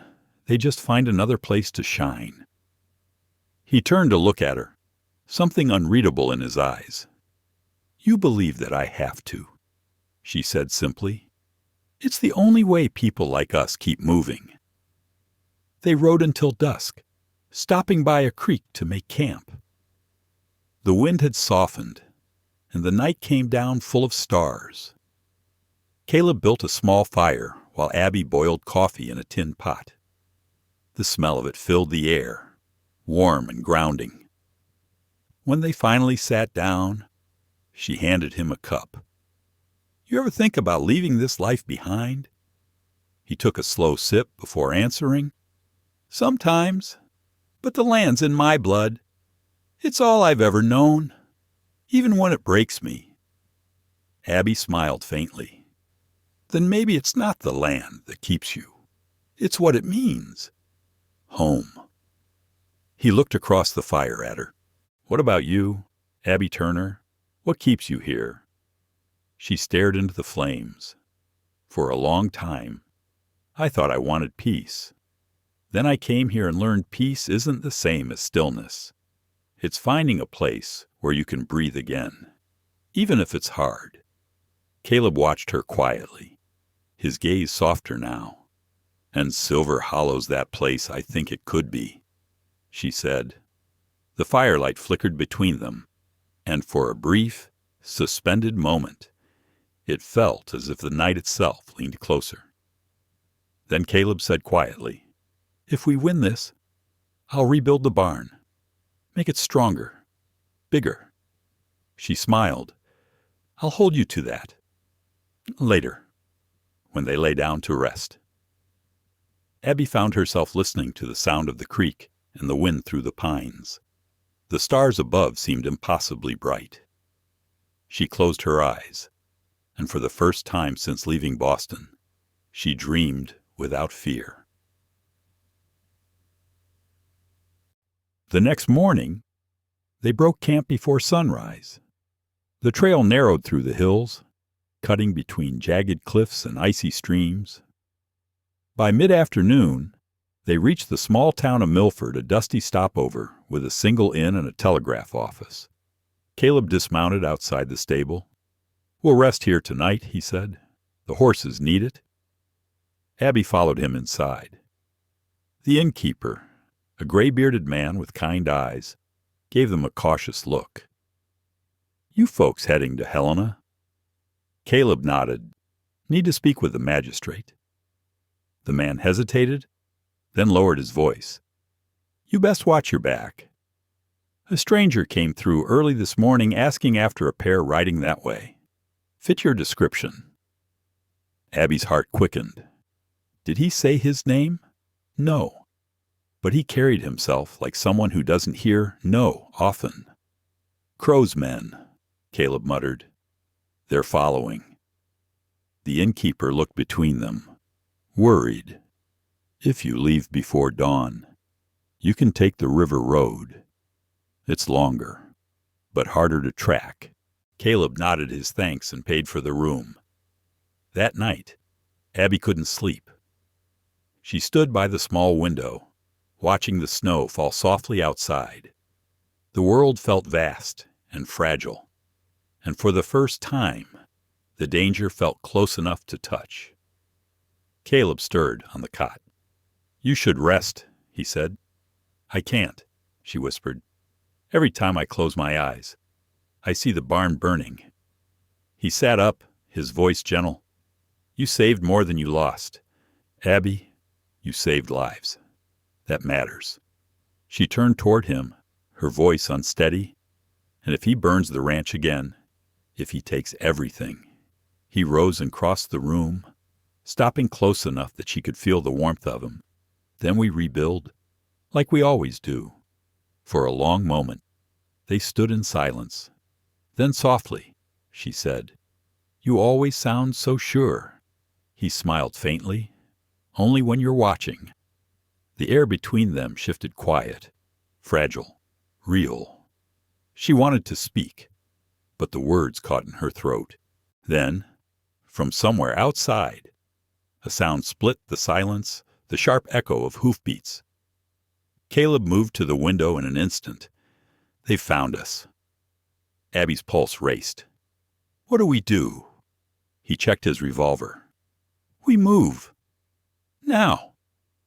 Within minutes they were saddled and riding through the dark, the snow swirling around them like smoke. The river road stretched ahead, narrow and treacherous, but Caleb led the way with steady confidence. Behind them, faint lights flickered lanterns in the night. As dawn began to break, the chase faded. The riders turned back, unable to follow across the rising river. Caleb pulled up his horse, breathing hard. Abby stopped beside him, her cheeks flushed with cold. "We made it?" she asked. He looked back at the empty hills, then at her. "For now." She smiled faintly. "Seems that's become our way of living." He returned the smile, soft and real. "Then maybe that's enough." As the morning sun spilled across the mountains, they rode on toward Helena, two weary souls bound not by circumstance, but by something far deeper growing quietly between them. Whatever waited ahead, they would face it together. By the time Caleb and Abby reached Helena, the mountains were shedding the last of their snow. Spring whispered through the valley soft air, melting ice, the first buds pushing up through thawed earth. But in the city, the world was louder and colder. Helena was a place of contradictions. Polished boots on muddy streets, grand hotels beside saloons, law offices built next to gambling halls. Abby had seen cities before, but this one felt different, rougher, alive with purpose and deceit in equal measure. Caleb guided the horses through the crowded street, his eyes sharp. "The magistrate's office is near the courthouse," he said. "We'll get the papers filed before Crow even knows we're here." Abby nodded, though unease stirred in her stomach. "You think he followed us? I'd bet my last dollar on it," Caleb said grimly. "Crow doesn't lose quietly." They found lodging in a modest boarding house near the river, a place run by a widow named Mrs. Coleman, who greeted them with warm bread and kind suspicion. Abby washed the dust from her hands and tried to steady herself. Tomorrow would decide everything. That night. Caleb sat by the small window, reading over the evidence one last time. Abby watched him in the lamplight, his hair still damp from washing. His sleeve rolled above the healing burn on his arm. The lines of his face looked softer, less guarded. "You've barely eaten," she said. "Can't eat before a fight," he murmured, setting the papers down. "Always been that way. You think this will be a fight?" He gave a quiet laugh. "With Crow, it always is." She hesitated. "You're not alone in this, Caleb." He looked up then, and their eyes met steady, unspoken, full of everything they hadn't yet said. "I know," he said simply. "Même tien." Oh. The hearing began the next morning in the courthouse, a squat brick building that smelled faintly of ink and dust. The room was crowded with townsfolk, traders, and clerks. The magistrate, a gray-haired man named Judge Evers, sat behind a heavy desk, spectacles perched low on his nose. Caleb stood tall beside Abby, his hat in hand. Across the room, Silas Crow waited, dressed in fine wool and smug composure. His eyes met Caleb's with a flash of cold satisfaction. "Mr. Monroe," Judge Evers began, "you filed a petition contesting the bank's claim over your property." "Yes, sir," Caleb said evenly. "Based on new evidence proving that the creek in dispute was designated public land long before Mr. Crow's acquisition." Crow smiled faintly. "New evidence. You say from where?" "From the late Henry Langley's estate." Abby spoke up. His widow provided the original document, a map and a signed statement. Crow's gaze flicked toward her, slow and disdainful. "Ah, Miss Turner, the nurse from Boston, still playing savior in men's affairs." Caleb's jaw tightened, but Abby's tone remained calm. "Only when men forget what decency looks like." A murmur rippled through the room. The judge cleared his throat. "Let's keep this civil. Gentlemen, Miss Turner, please present your evidence." Abby stepped forward, her hands steady as she laid the letter and map before the magistrate. The parchment, though yellowed with age, bore the signatures of local settlers confirming the creek's public use since 1860. Judge Evers examined it closely. "This does appear legitimate." Crow's lawyer rose. "Your Honor, this is irrelevant. The bank's ownership stems from an 1872 deed completely separate." Caleb spoke, his voice calm but firm. "Except that deed references the creek as private water. If the creek was already designated public, the sale was invalid." Crow's expression flickered just for a second, but Abby caught it. He wasn't expecting them to know the legal language. Judge Evers leaned back. "I'll need time to review these documents. For now, the injunction against foreclosure stands." Silver Hollow remains in Mr. Monroe's possession until final judgment. Caleb nodded once. Thank you, Your Honor. Crow's voice cut through the noise. This isn't finished? Monroe. No, Caleb said quietly. It's just beginning. The magistrate banged his gavel. Court adjourned.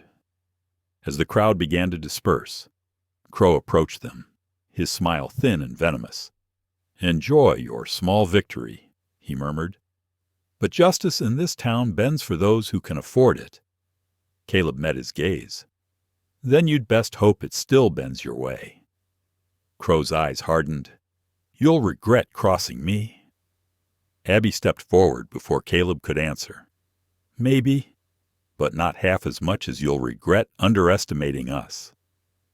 Crow's face went pale for a moment before he turned on his heel and stalked out. That afternoon, the streets of Helena seemed quieter. Abby and Caleb walked along the riverbank, letting the sound of rushing water drown the tension of the courthouse. You were something back there, Caleb said. She smiled faintly.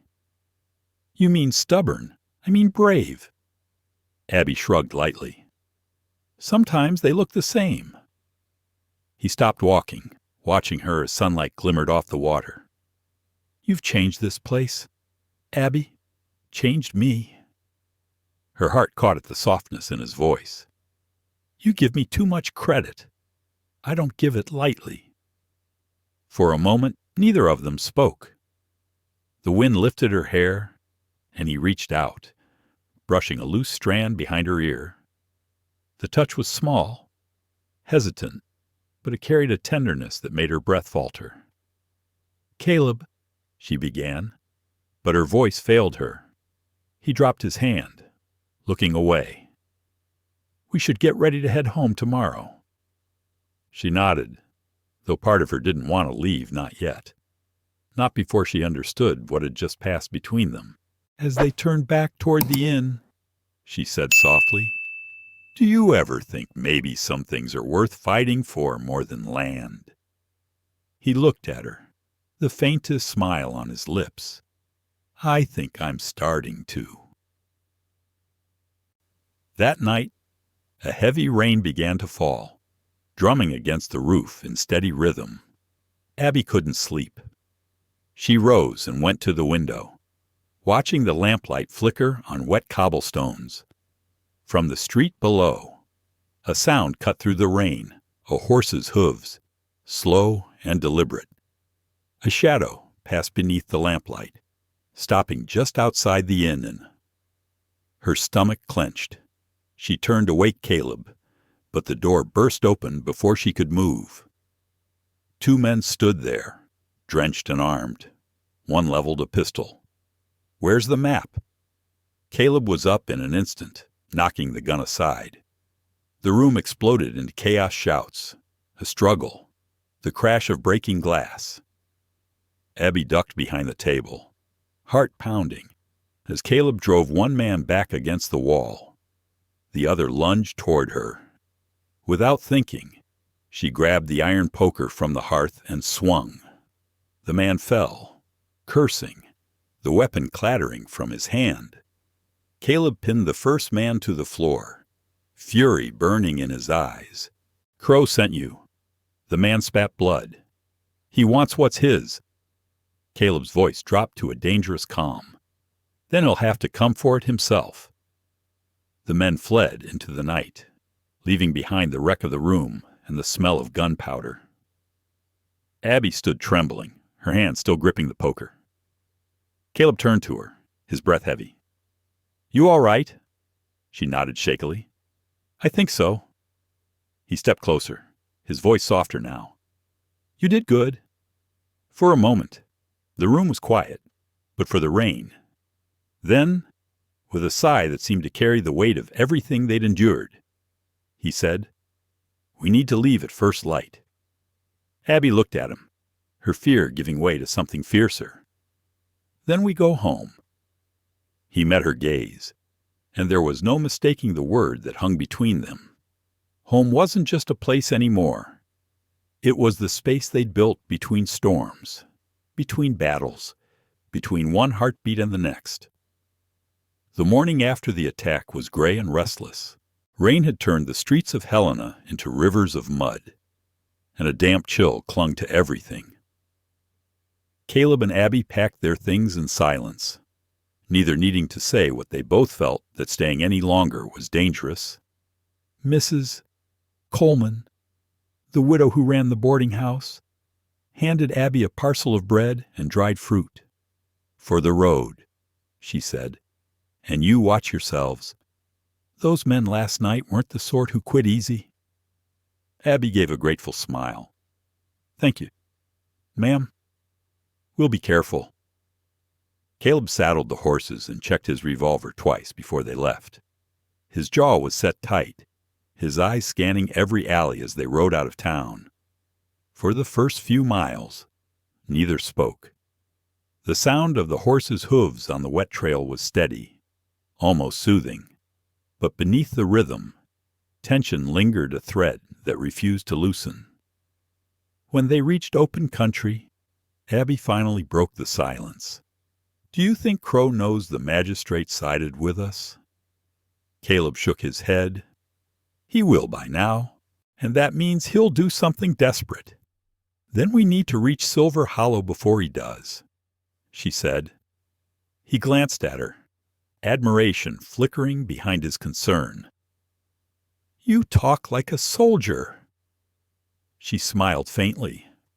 "I learned from one." He almost smiled back, but turned away quickly. The mountains stretched before them, towering, snow-dusted peaks rising into clouds. The trail wound through pine and shale, the air sharp with cold. By noon, the rain had stopped, replaced by a hard wind that carried the smell of smoke and cedar. Caleb dismounted to check the tracks in the mud. "Riders," he murmured. "3, maybe 4. A day ahead of us." Abby's stomach tightened. "Crow's men could be," he said. "They're heading the same way." They pushed harder through the afternoon, stopping only when the sun began to sink behind the ridges. Caleb found a small clearing by a stream where they could make camp. Abby gathered wood while he tended to the horses. Neither said much. The silence between them was not of distance, but of understanding. When the fire was lit, Abby sat beside him, her hands cupped around a tin mug of coffee. The flames reflected in her eyes, turning them gold.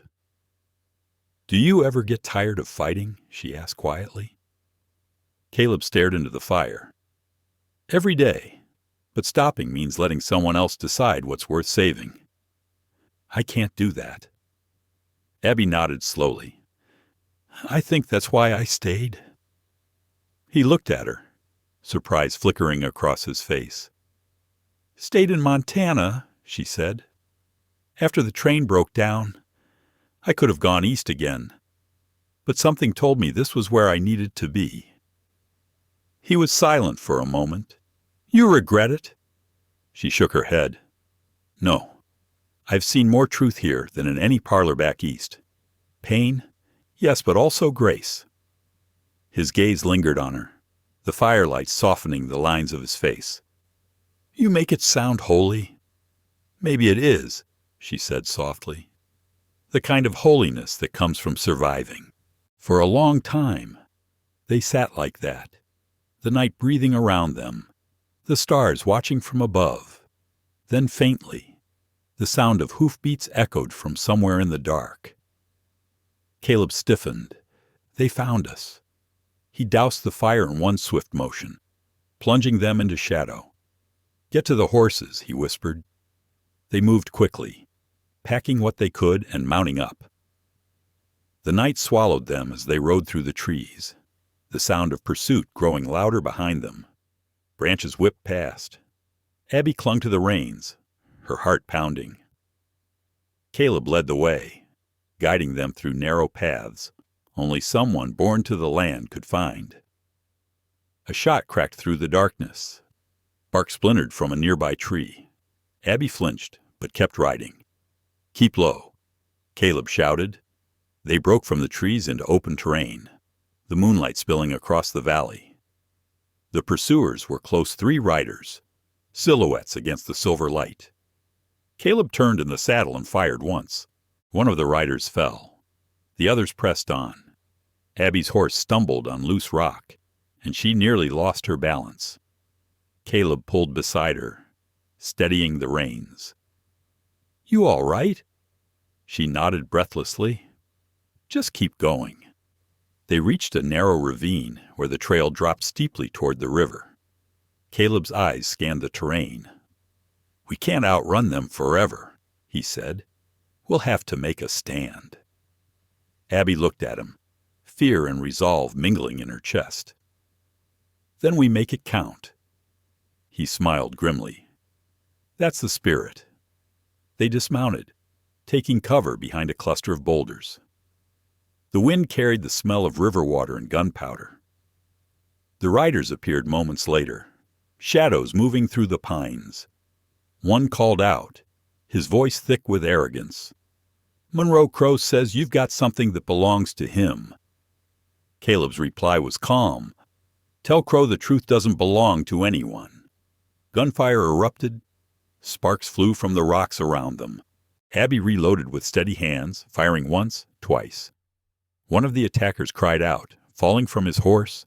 The last rider turned and fled. Silence fell, broken only by the hiss of the wind. Caleb rose slowly, scanning the shadows. "They'll be back," he said. Abby's breath came hard, but her voice was steady. "Then we'll be ready." They rode through the night, following the river until dawn painted the horizon pink and gold. The mountains softened behind them, and far in the distance, they could see the faint smoke of Silver Hollow's chimneys. Abby's chest tightened at the sight. "Home," she whispered. Caleb followed her gaze, his expression unreadable. "If it's still standing." They reached the ridge above the ranch by late afternoon. What they saw froze them both. The fields were scarred with blackened patches of burned grass. Smoke still curled from one of the outbuildings, but the main house stood, and out front, Tommy Lane waited, rifle in hand, his face smeared with soot but alive. When he saw them, he shouted, "You're back!" Caleb and Abby dismounted and ran to him. "What happened?" Caleb demanded. Tommy's voice shook. "Crow came at dawn yesterday. Brought men, said he was taking the ranch. We fought him off best we could. Some of the neighbors came to help. They left when word came you'd won in court." Abby gripped the boy's shoulder. "You did good, Tommy. You did real good." Caleb looked toward the smoking ruins. "Where's Crow now?" Tommy hesitated. "He rode off after we shot out his wagon. Said he'd be back with lawmen." Caleb's eyes hardened. "Then we'll be ready for him." Abby stood beside him, the wind tugging at her coat. The sun was setting, turning the valley gold and red. For the first time since Helena, she let herself breathe. The ranch was wounded, but alive, and so were they. Caleb turned to her. "You've carried me farther than you know." Abby Turner. She met his gaze, her voice quiet but sure. "And you've shown me what it means to stay." He looked out across the land, their land, and nodded. "Then we'll fight the rest together." As the light faded and the first stars began to appear, Silver Hollow stood against the horizon, a symbol of everything they'd bled, lost, and loved to protect. The battle wasn't over, but for now, hope was home again. For 3 days after Caleb and Abby's return, Silver Hollow was a blur of rebuilding. Men from neighboring ranches rode in to help, patching fences, stacking new lumber, and tending what livestock had survived the fires. The valley echoed again with the sounds of hammers and hope, but beneath the hard work, everyone felt it, the quiet before something final. Silas Crow had vanished, but no one believed he'd gone for good. Caleb stood at the edge of the north pasture, staring toward the distant ridge where the smoke had once risen. The wind was sharp, carrying the scent of pine and ash. Abby approached, wrapping her shawl tighter around her shoulders. "You haven't said a word all morning," she said softly. He didn't turn. "I keep thinking about what comes next. Crow's not the type to crawl away and lick his wounds. No." Abby agreed. "He's the kind who brings company." Caleb's jaw tightened. "Then we'll be ready for him." She studied his face, the lines etched deeper now, but his eyes steady. "You sound certain." He looked at her finally. "I'm not, but fear won't stop him. It never stops men like him. Only truth does." Abby smiled faintly. "And we have that." He nodded once, then glanced toward the horizon. "Let's hope it's enough." That evening, the sun bled red over the valley. The men gathered near the corral, oiling rifles, checking ammunition. Tommy moved among them with quiet focus, handing out cartridges and water. When he passed Abby, she noticed the exhaustion in his face. "You haven't slept," she said. He shrugged. "Can't sleep knowing what's coming." She touched his arm. "You've done more than any man twice your age. And Tommy, don't carry more than your share." He looked at her, something fierce and proud in his eyes. "You and Mr. Monroe gave me a home. I'll die before I let someone take it." Her chest tightened. "No one's dying tonight," she said firmly. "Not if I can help it." Just then, the sound of horses echoed from the ridge, distant at first, then clearer. Caleb stepped out from the barn, rifle in hand. "Riders," he said. "At least a dozen." A hush fell. The men took positions along the fence and porch. The faint clatter of hooves grew louder until shapes appeared against the fading light. Silas Crow led them, his fine coat dusted, his face drawn and bitter. Behind him rode hired guns, rough men with rifles slung across their saddles. Crow reined in just beyond the gate. His voice carried across the yard, smooth and venomous. "Caleb Monroe, I warned you what would happen if you defied me." Caleb stepped forward, "And I told you the truth would stand longer than your lies." Crow sneered. "Truth doesn't pay debts." "No," Caleb said evenly, "but it sets men free." A murmur rippled through the ranch hands. Abby stood on the porch, her heart pounding, her hand resting on the small pistol Caleb had insisted she carry. Crow's eyes flicked toward her, sharp and mocking. "Ah, the lady savior? You should have stayed in Boston. Miss Turner, this land chews up soft hearts." Abby's voice was calm. "Then you should have learned what happens when a man tries to own what isn't his." Crow's smile faltered. "You'll regret that." He raised his hand. The gunman spread out. Caleb's voice rang out, clear and commanding.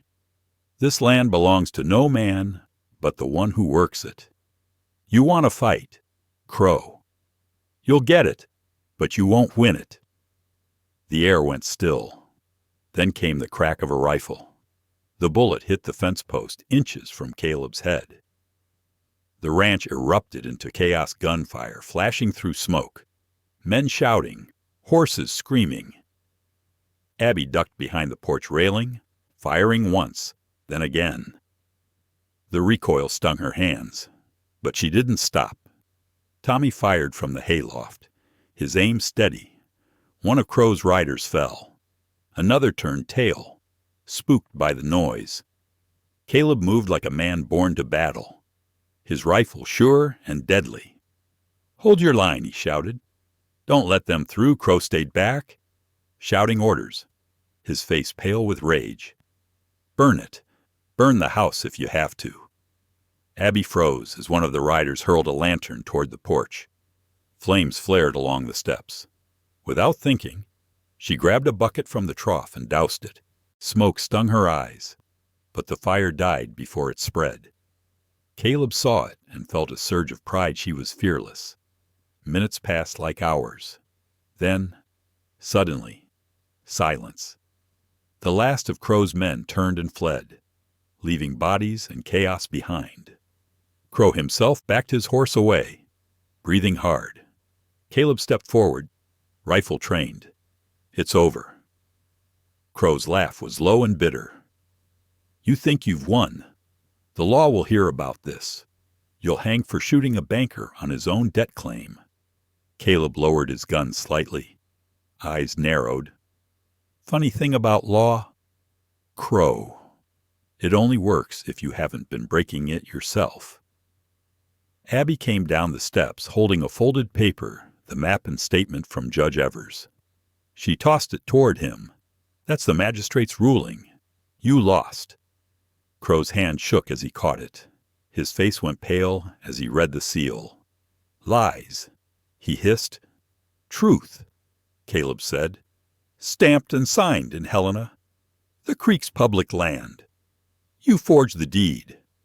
It's over." Crow's fury twisted into desperation. He drew his pistol, aiming straight at Caleb. Time seemed to stop. Abby's scream tore through the stillness. "Caleb." The shot rang out. Caleb stumbled, falling to one knee. But before Crow could fire again, a second report echoed a single, sharp crack.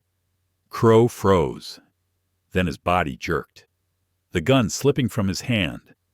He fell from his horse, hitting the dirt with a dull thud. Tommy stood by the barn, rifle smoking, his young face pale but unflinching. For a long moment, no one moved. Then Abby dropped beside Caleb, her hands shaking as she searched his side. The bullet had grazed him blood, but not deep. He winced, but caught her wrist gently. "I'm all right." She let out a breath that broke halfway to a sob. "You stubborn fool," she whispered. He smiled faintly. "You sound like my mother." She laughed through her tears, pressing her forehead against his shoulder. Around them, the ranch hands began to gather, their expressions stunned but relieved. Crow lay motionless in the dust, the letter still clutched in his hand. For all his power and cruelty, he looked small now, just another man who'd let greed swallow him whole. Caleb looked at Tommy, his voice steady. "You did what you had to." The boy's eyes shone. "I just did what you taught me." Caleb nodded. "Then you did right." As the sun sank behind the ridge, painting the sky in gold and crimson, Silver Hollow stood silent but unbroken. The battle was over. Abby helped Caleb to his feet. "You're sure you're all right?" He looked at her, a tired but real smile tugging at his lips. "I've been worse." She shook her head, half laughing, half crying. "You nearly died." He met her gaze, his voice low. "Then I'd have died knowing I finally fought for something worth dying for." Abby's throat tightened. "And what's that?" He looked at her, really looked, and for the first time, didn't look away. "You." The words hung between them, raw and unguarded. And in that quiet moment, surrounded by smoke and ruin and the first whisper of spring wind, Abigail Turner realized that love, like the land, was something you had to fight to keep, but it was worth every scar it left behind. Morning came slow and pale over Silver Hollow. The fire's scent still lingered in the air, mingled with dew and dust. The night had ended, but its echoes remained gunpowder, fear, the haunting silence that followed violence. Abby Turner stood at the porch rail, her hands wrapped around a chipped mug of coffee. Her fingers trembled just slightly, though she tried to hide it. The valley was quiet now, Smoke still curled from the blackened barn ruins, but the land seemed to breathe again. Behind her, the door creaked open. Caleb stepped out, one arm bandaged, the color back in his face. "You should rest," he said. "I tried," she answered. "Every time I close my eyes, I hear the shots again." He nodded, standing beside her. "It'll pass, in time." She looked at him, her voice low. "Does it really pass?" Caleb took a slow breath. "Not the sound of it, but the weight gets lighter. You learn to carry it different." He'd spoken like a man who'd carried many such weights. War, loss, regret. Abby said nothing more, only reached out and rested her hand briefly on his. For a moment, he didn't move. Then, gently, he turned his palm upward and let their fingers intertwine. Down in the yard, Tommy Lane was helping two neighboring ranchers bury the fallen men who had attacked with Crow. The boy moved mechanically, his shoulders stiff. When the last shovel of dirt fell, he stayed there, staring at the fresh mound long after the others walked away. Caleb noticed, "He's been like that since dawn," he murmured. Abby followed his gaze. "He's carrying guilt." "He saved my life," Caleb said quietly. "But he's too young to see it that way." Abby looked at him. "Then you need to tell him." He nodded slowly. "I will." By afternoon, the ranch had begun to return to something like order. The hands worked quietly, repairing the corral fence. The cattle, spooked from the gunfire, had scattered during the night, but were already being rounded back. Abby helped in the kitchen, kneading bread and trying to focus on the rhythm of it, the simple, grounding work of living. Yet the images wouldn't leave her crow's body crumpled in the dust, the smoke curling in the dying light, Caleb's blood on her hands. When Caleb came in later, she was wiping down the table. "Tommy's out by the creek," he said. "He hasn't spoken a word since the burial." She dried her hands on her apron. "Then maybe he needs to hear something that only you can say." Caleb gave a weary smile. "You don't let a man hide from himself. Do you not when he's worth saving?" He paused a moment, then walked back out toward the creek. "Oh, I know." Tommy sat on a fallen log near the water, his rifle leaning against his knee. The boy looked up when Caleb approached, but said nothing. The creek ran clear and cold beside them, its sound steady and indifferent. Caleb sat down beside him. "You did good work today," he said. Tommy didn't answer. After a moment, Caleb continued. "You saved lives. Tommy, mine included." The boy's jaw tightened. "I killed a man." Caleb's voice stayed calm. "You stopped a man who would have killed others." Tommy's eyes flickered toward him. "Doesn't make it easier." "No," Caleb agreed quietly. "It never does." He looked out across the water, his expression far away. "First time I pulled a trigger in the war, I thought I'd never breathe right again. Felt like every breath was borrowed from someone I'd taken it from. But after a while, I learned that guilt means you still know the difference. The men who stop feeling it, those are the ones who lose their souls." Tommy swallowed hard. "So what do I do now? You live," Caleb said simply. "And you remember why you fought to protect, not destroy. That's what keeps a man whole." For a long while, they sat in silence, the wind whispering through the pines. Then Tommy nodded, slow and solemn. "All right." When they walked back to the house, Abby was waiting on the porch, a small smile breaking through her weariness. "He listened?" she asked quietly. Caleb nodded. "He's stronger than he knows." She looked out toward the horizon. So are you. That evening, the valley turned gold again, the kind of light that makes the world look forgiven. The men gathered for supper, quieter than usual. But there was laughter, too, the kind that comes after long fear, tentative but real. Abby poured coffee for Caleb and sat beside him.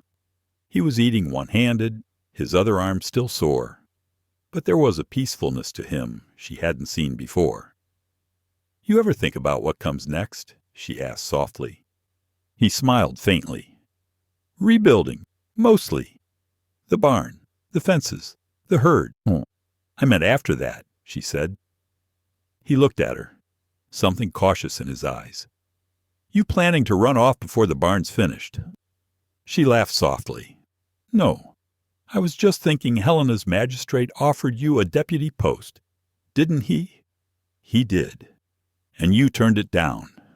"I did." She tilted her head. Why he hesitated, then said, "Because I realized I already have something worth keeping right here." Her breath caught. The ranch. He smiled, and the people on it. Their eyes met, and the world seemed to quiet around them, the murmur of voices fading, the clink of dishes distant. Abby looked down, her voice barely above a whisper. "You've got a strange way of saying things. Caleb Monroe." He leaned closer. "Maybe it's time I start saying them plain." But before either could speak another word, a shout came from outside. "Riders coming." Caleb was on his feet in an instant, the calm in his face hardening again. Abby followed him to the porch. In the dim light, they could see 3 horsemen approaching, not with rifles drawn, but carrying papers. As they dismounted, one of them wearing the badge of a U.V.A. marshal called out, "We're looking for Caleb Monroe." "I'm here," Caleb said evenly. The marshal stepped forward. "We got word of an altercation with Silas Crow. The man's dead." Caleb's voice stayed steady. "He fired first. The town council can vouch for it." The marshal nodded. "So I've heard. Judge Evers confirmed your claim, but there's still paperwork to settle. I just need your statement before we close the case." Relief softened Abby's shoulders. Caleb signed the documents, his signature firm. When the marshal rode off, the last trace of Crow seemed to go with him like smoke finally lifting from the valley. Abby exhaled slowly. "It's over," she whispered. Caleb turned to her, the fading light catching in his eyes. "No," he said gently. "It's beginning." That night, when the stars came out, Silver Hollow was quiet again. The wind hummed through the grass, soft as a lullaby. Abby stood on the porch, looking out at the land the fences mended, the fire pits cold, the promise of spring in the air. Caleb joined her, the distance between them smaller now. "The men are saying we should hold a gathering, a dance, maybe, something to mark the end of all this." She smiled. "A dance? You planning to waltz, Mr. Monroe?" He chuckled softly. "Only if someone's willing to teach me." Abby looked up at him, her eyes warm. "Then I suppose we'll both learn." He reached for her hand. For the first time, he didn't hesitate. The touch was simple, but it carried everything: loss, hope, forgiveness, and something new, fragile but alive. Under the quiet sweep of the stars, Silver Hollow felt whole again. The land had burned, but it had also been reborn. And so had they. The spring thaw came early that year, within a week. The hills around Silver Hollow shimmered green again, and the wildflowers began to bloom tiny bursts of color against the endless brown of earth newly awakened. The ranch had survived winter, war, and fire. Now, for the first time in months, It was alive with laughter. Abby Turner stood on the porch steps, brushing flour from her hands as the smell of baking bread drifted through the open windows. Inside, the kitchen was chaos. Women from neighboring homesteads carrying pies, children giggling as they stole cookies, and Mrs. Porter trying to keep everyone from tripping over her cat. Outside, the men were stringing up lanterns between fence posts. Tommy was perched on a ladder, hammering a nail into the barn door. "Careful with that hand." "Tommy," Abby called. He grinned down at her. "Don't worry, Miss Turner. I only hit my thumb 3 times today." Caleb's voice drifted from behind the corral. "That's 2 times too many." Abby smiled to herself. His tone was light, something she still wasn't used to hearing. For months, she'd seen only the weight of duty in his eyes. But lately, there was something gentler there, like he'd finally let the land and her heal him. The townsfolk had insisted on holding the dance. They said it was time to celebrate, to remind themselves that Silver Hollow still stood proud. For Caleb, it was more than that. It was a way to close the past and open something new. By dusk, the yard was glowing with lantern light. Fiddles and banjos struck up a tune, the air thick with the smell of roast beef and cider. People arrived from miles around, neighbors, ranchers, even the blacksmith's family from Cedar Ridge.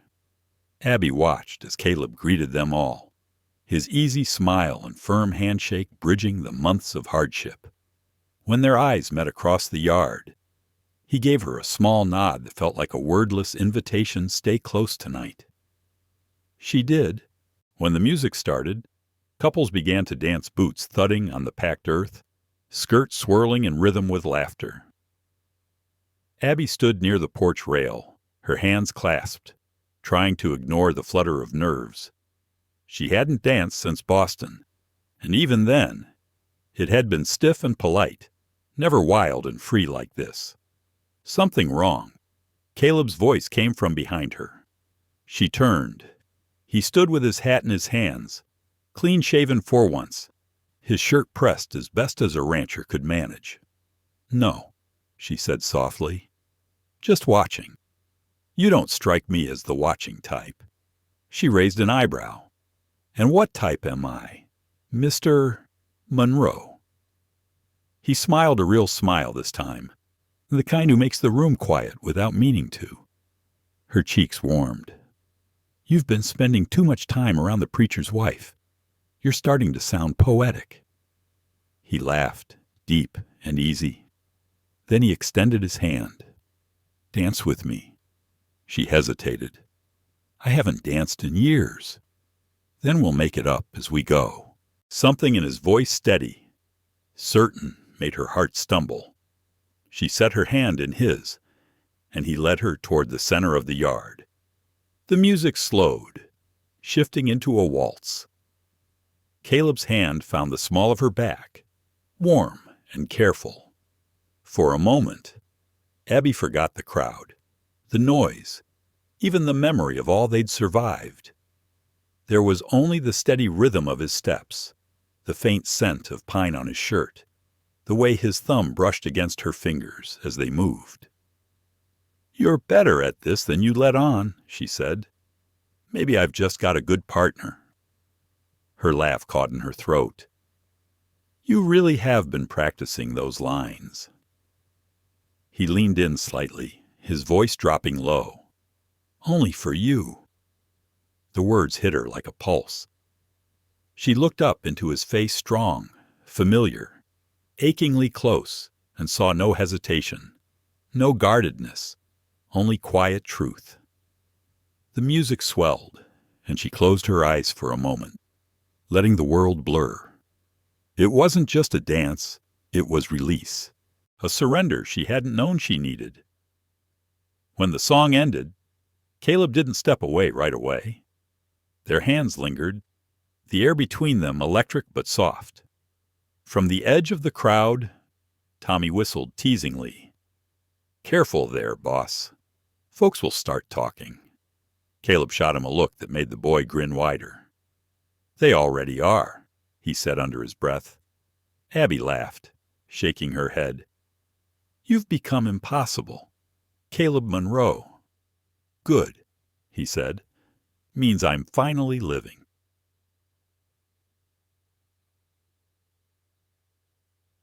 Later that night, the dancing slowed, replaced by quiet talk and firelight.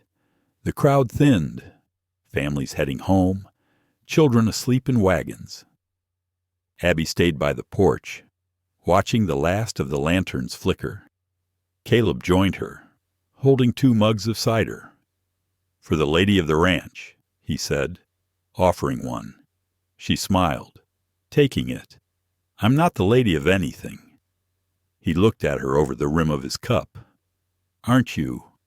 The silence that followed wasn't awkward, it was full, the kind that carried meaning without needing words. She turned toward the open field, the dark hills beyond. "I used to think home was where you were born," she said quietly. "But now I think it's where someone's waiting for you." He studied her face. "And who's waiting for you?" "Abby Turner." She met his eyes. "You tell me." Caleb's breath caught. He set his mug aside and stepped closer, the lantern light catching in his eyes. "Abby," he said softly, her name sounding like both a prayer and a promise. She didn't move. Yes, he reached up, brushing a strand of hair from her cheek. "I thought love was something I'd already used up, something you only get once." Her eyes shimmered, and now he smiled, the kind of smile that came from deep in the soul. "Now I know it's something you build same as a ranch, same as a life, brick by brick, day by day." Her hand found his chest, resting over the steady beat of his heart. "Then I suppose we've already started." He leaned in slowly, giving her every chance to pull away. She didn't. Their lips met, soft and sure, under the quiet of the stars. It wasn't the desperate kiss of survival, it was gentler, rooted, full of everything they'd fought to protect. When they finally pulled apart, Caleb whispered, "I guess that's our first dance done proper." Abby smiled, her voice a tender laugh. "And you didn't even step on my toes." He grinned. "Give me time." From somewhere in the distance, Tommy's laughter carried through the night as he called out, "About time. You two." They both laughed, leaning into each other, the tension of months melting into something warm and alive. For the first time since she'd stepped off that train months ago, Abigail Turner didn't feel like a stranger in the West. She felt found. And as the lanterns burned low and the valley settled into peace, the wind carried a single, quiet truth across the fields. Love had finally come home to Silver Hollow. Dawn crept quietly over Silver Hollow, the sky brushed with pink and gold. The last of the lanterns from the dance still hung by the porch, their light faint against the rising sun. Abby Turner stood barefoot in the grass, the morning dew cool against her skin, watching the first rays stretch across the valley. Behind her, the front door creaked softly. Caleb stepped out, his hat in one hand and a rare, unguarded smile on his face. "You're up early." She turned toward him, the soft light touching her hair like gold thread. "So are you." He shrugged. "Couldn't sleep. Guess I'm not used to quiet nights anymore." Abby smiled gently. "You'll get used to peace, given enough time." He looked out toward the fields, where mist still clung low over the grass.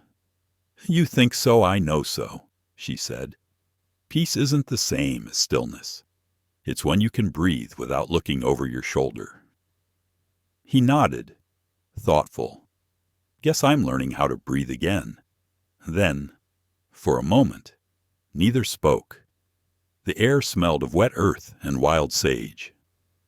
Somewhere in the distance, the sound of roosters and laughter drifted from the bunkhouse. Abby glanced at him. "You know, last night felt like something I haven't seen in a long time." "What's that joy?" she said simply. "The kind that doesn't come from luck or drink, but from being alive to see another sunrise." Caleb smiled softly. "Maybe we've earned it." "Maybe," she said. Then, after a pause, "You dance better than I expected." He chuckled. "That's high praise coming from you." She tilted her head, teasing. "Maybe I just had a good partner." He looked at her with quiet amusement. "Now you're stealing my lines." They both laughed, and for the first time since either could remember, it felt easy, like laughter was something they could trust again. The day passed with the hum of life returning to normal. Tommy was out mending a fence by the creek, his whistle sharp in the breeze. Caleb spent most of the morning walking the property lines, checking the new fences and the grain stores. Abby stayed near the house, helping Mrs. Porter pack away the leftover food from the dance. But her mind wasn't on chores. It drifted again and again to the night before the dance, the kiss, the way Caleb's hand had lingered against hers as though afraid she might disappear. When she stepped outside near midday, she found him by the barn, fixing a broken gate hinge. "You work too hard," she said, crossing her arms. He looked up at her, squinting against the sun. "You tell me that every day, and you never listen?" He grinned. "If I listened to everything you said, I'd never get anything done." She smiled, leaning against the post. "You'd still find something to fix, even if the world were perfect." "Maybe," he said, wiping his brow, "but I don't mind fixing things. Gives me time to think." She hesitated. "What are you thinking about now?" He paused, setting down his hammer. "About what comes next." She raised an eyebrow. "And what does that mean?" He took a slow breath, the kind that seemed to steady more than lungs. "This ranch is more than land now. It's home again, and it's not just mine anymore." Her heart skipped. "What are you saying? Caleb?" He turned fully toward her, the summer light catching in his eyes. "I'm saying I don't want to build the rest of this place alone." The words hung there, simple and weighty. Abby looked down, her voice quiet. "You don't say things you don't mean." "No," he said softly. "Not anymore." She met his gaze. "And if I said yes, if I stayed, what then?" He stepped closer, close enough that she could feel the warmth of his presence. "Then we build it together, whatever it looks like, for a long time." Neither moved. The wind shifted, carrying the scent of wildflowers. Abby felt her pulse steady, then quicken. "You know I've never been anyone's wife," she said, half a laugh, half a warning. He smiled. "Good. I've never been anyone's husband twice." Her laugh broke free then, soft and bright. "That's not how people usually put it. Maybe I'm not usual." "No," she said. "You're not." He reached out then, slow and sure, brushing a stray wisp of hair from her cheek. "You don't have to answer now." But she did. "I already have." His eyes widened slightly. "You mean—" She nodded, smiling through sudden tears. "You think I came all the way across the country just to leave again?" For a heartbeat. Neither spoke. Then Caleb took her face in his hands, kissed her gently, and the world seemed to hold its breath. When they parted, he rested his forehead against hers. "Guess that's settled. Then—" Abby laughed softly. "You make it sound like a business deal." "Marriage is the hardest contract a man ever signs," he said, eyes twinkling. But if it's with you, I'll sign it twice.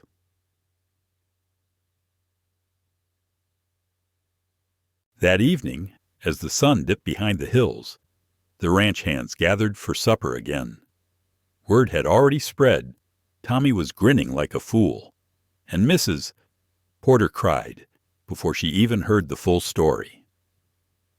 Abby blushed as they toasted, but Caleb only smiled, one arm draped comfortably around her shoulders. When the meal was done and the stars began to appear, the others drifted off one by one. Caleb and Abby stayed behind on the porch, watching the horizon fade into night. The silence between them was soft, not empty like the pause between heartbeats. Abby rested her head against his shoulder. "You ever think about how far we've come?" He nodded. "Every day. Feels like a lifetime and a blink all at once." She smiled faintly. "If someone had told me a year ago that I'd be here on a ranch in Montana, married to a man who refuses to sleep in when there's fencing to mend, I'd have called them mad." He chuckled. "You still could. I wouldn't argue." They sat that way for a while, the stars bright and clear above. The night air was cool, carrying the scent of hay and river water. Finally, Caleb spoke. "You know, Abby, when I first saw you standing by that train platform with that stubborn look in your eye, I thought you were trouble." She smiled against his shoulder, and now he kissed the top of her head. "Now I know you were exactly what I needed." She closed her eyes, letting the sound of the night wash over her, the crickets, the whisper of wind through the grass, the slow, steady rhythm of his heartbeat beneath her ear. "I used to think love was something you found," she murmured. "But it's not, is it? It's something you build." He nodded, board by board, day by day. She tilted her head up toward the sky. "Then I suppose we've got work to do." Caleb smiled, his arm tightening gently around her. "Together," he said simply, and as the stars deepened above them, Silver Hollow lay peaceful and whole, its fences mended, its people healed, and two hearts worn but steady bound by the promise beneath the stars. By late August, the sky over Silver Hollow had turned restless again. The air was heavy with heat, the kind that carried the scent of coming rain. Out beyond the ridge, dark clouds gathered, slow and deliberate. Abby Turner wiped her hands on her apron and glanced at the horizon. "That doesn't look friendly," she murmured. Caleb followed her gaze from where he stood by the corral. His eyes narrowed. "It's been building all day. We'll have to bring the herd in early." Tommy came running from the barn, his hair sticking to his forehead. Lightning hit up near the ridge trail. "Caleb, I saw smoke." Caleb's face hardened. "Round up the hands. We can't risk a grass fire in this wind." Abby stepped closer. "Let me help." He shook his head. "No. You stay by the house. If the storm turns, you'll need to keep the lamps lit for us to find our way back." She wanted to argue, but something in his tone, steady, protective, stopped her. "All right," she said softly. "Just be careful." He touched her arm briefly, a promise in his eyes, always. Within minutes, the yard exploded with motion, men saddling horses, dogs barking, the sky deepening from gray to bruised purple. Caleb swung into the saddle and called over the roar of wind. "Keep everyone close. Tommy, don't split the herd." Then they rode out across the fields, vanishing into the dark horizon. No, Nacho. Rain came fast, hard as gravel. The wind howled through the valley, bending trees until they groaned. Abby ran from window to window, checking the shutters. Mrs. Porter and two neighbor women, helped her light lanterns and gather blankets. Thunder cracked, so close it rattled the walls. The horses in the stable screamed in fright. Abby grabbed her shawl and ran outside, rain soaking through her clothes in seconds. She flung open the stable door and soothed the nearest mare with a trembling hand. "It's all right, girl," she whispered. "You're safe now." Another lightning flash illuminated the yard empty except for shadows. The men were still out there. Caleb was still out there. Her stomach twisted. She could almost see him in her mind riding through the downpour, shouting over the wind, trying to keep the herd from stampeding. A loud crash shook the air. Abby turned just in time to see a bolt of lightning strike near the far field. Fire sparked along the dry brush. No. She breathed. Without thinking, she grabbed a bucket and ran through the rain toward the flames. The downpour helped, but not enough. The fire spread in wild bursts where the wind caught it. Abby beat at the edges with a wet blanket, coughing from the smoke. Her arms burned. Her lungs screamed, but she didn't stop. Then a voice cut through the roar. Abby Caleb's voice. She turned, eyes wide, as he and Tommy came galloping out of the storm. Caleb dismounted before the horse had fully stopped, running toward her. "What are you doing out here?" he shouted. Trying to keep the fire from reaching the house, she cried back. He looked at the spreading flames, his jaw set. "Then let's finish it together, side by side." They worked through the downpour, hauling water, smothering sparks, shouting over the wind. The fire fought them hard, but inch by inch, they forced it back. When at last the rain thickened into a torrent, the flames hissed and died. They stood there, soaked to the bone, breathing hard. Abby's hair clung to her face.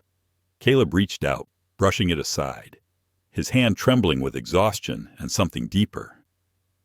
"You could have been killed," he said. "So could you," she replied. "But here we are." He laughed softly, the sound raw and grateful. "You're impossible." She smiled faintly. "Takes one to know one." Behind them, Tommy called out, "The herd's safe. Lost a few fences. But the stock's all in." Caleb nodded, relief flooding his face. "Good work. Boy, go help the others finish at the barn." When Tommy ran off, Caleb turned back to Abby. The rain had eased to a whisper, soft against the ashes and mud. He took her hands, his voice low. "I thought I'd lost you for a minute there." "You won't get rid of me that easily," she said. He looked at her, the storm reflected in his eyes. "Abby, there's something I've been meaning to say." She waited, heart pounding. He hesitated, searching for the right words. "I asked you to stay. You said yes. But what I really meant..." He swallowed. "I don't just want you here. I want you beside me, as my wife." The words fell quiet but steady between them, like an oath whispered to the wind. Abby's breath caught. For a heartbeat, the world seemed still. The rain, the smoke, the ragged sky. All of it faded, leaving only him. "Caleb," she whispered, her voice trembling with something more than surprise, "you already have me." He shook his head gently. "No, not like that. I want it true. I want it known. No mail-order bride nonsense. No gossip. No what-ifs. Just you and me. Real." Tears blurred her vision. "Are you asking me?" He smiled, soft and sure. "I am." She looked up at him, her heart too full to speak. And then she nodded. "Yes," she whispered, 1,000 times. "Yes." He let out a shaky laugh, pulling her close, his forehead against hers. "Then we'll make it official. Right here. Right where we fought for it." The wind picked up again, gentler now, carrying the smell of rain and ash. Abby felt her heart settle a fierce, steady rhythm against his chest. "You always did have terrible timing," she murmured, half laughing, half crying. He chuckled. "Maybe. But I figure if we can survive fire and storm together, we'll survive the rest." She tilted her head back to look at him. "That sounds like a vow. Mr. Monroe." He smiled. "It is." Their lips met again, this time beneath a sky washed clean. The rain fell soft around them, and somewhere nearby, thunder rolled distant and low like a final benediction. When they finally pulled apart, Abby laughed quietly through her tears. "Guess we're engaged in the middle of a thunderstorm. That's one for the books." Caleb brushed his thumb along her cheek. "Just means God was listening." By the time they returned to the house, the storm had passed. The lamp still burned in the windows, glowing warm against the dark. Tommy was waiting on the porch, grinning from ear to ear. "You two look like you wrestled the weather itself," he said.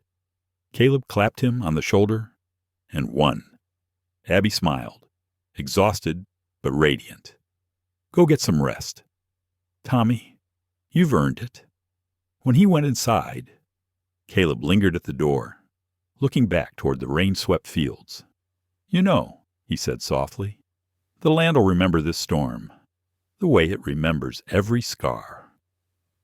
Abby stepped beside him, taking his hand. "Then maybe it'll remember the promise, too." He turned to her. "Promise that no matter how hard the storm hits, we'll build again, together." He looked at her for a long moment, his smile small but full of wonder. "Then I reckon that's the only promise that matters."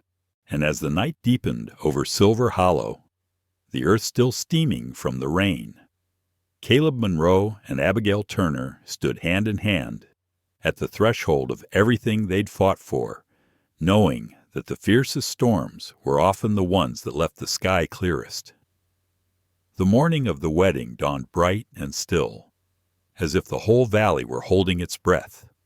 A thin veil of mist hung over the pastures, glowing gold in the early light. Abby Turner stood by the window of her room, watching it lift. She had never seen Silver Hollow look so peaceful. "Mrs." Porter fussed behind her, pinning lace into the hem of her dress. "Hold still, dear. You keep fidgeting, and I'll have to start all over." Abby laughed softly. "I can't help it. My hands won't stay still." "Well, it's no wonder. A bride's allowed to be nervous once in her life." Abby turned, smoothing the ivory fabric that had once belonged to Mrs. Porter's own mother. It wasn't fine silk, like the gowns in Boston. The stitches were uneven in places, and the lace had yellowed slightly with age. But to Abby, it was perfect. It carried warmth, the kind that came from women who'd lived, lost, and loved on this land before her. Through the open window drifted the faint sound of hammering. Out in the yard, Tommy and the ranch hands were setting up benches beneath the old cottonwood tree. Caleb was somewhere out there, too, helping as always. "Do you ever think," Abby said softly, "that we were meant to find the things we didn't even know we were looking for?" "Mrs." Porter smiled. "Oh, honey, that's the only kind worth finding." Outside, the air smelled of pine and morning dew. Caleb Monroe stood by the barn, running a hand along his horse's neck, trying to calm both the animal and himself. The men were teasing him relentlessly. Tommy grinned, tightening a rope on one of the benches. "Never thought I'd see the day." Caleb Monroe, speechless. Caleb shook his head, smiling. "You keep talking like that, and I'll make you muck every stall before sundown." Tommy laughed. "I've done worse. But when the laughter faded, Caleb's thoughts wandered. He looked toward the house, where a curtain fluttered in the upstairs window. He couldn't see Abby, but he could feel her presence steady, sure, like a heartbeat beneath the noise of the world. For years, he'd thought his heart was something buried under too much loss. He'd been wrong. It had just been waiting for her.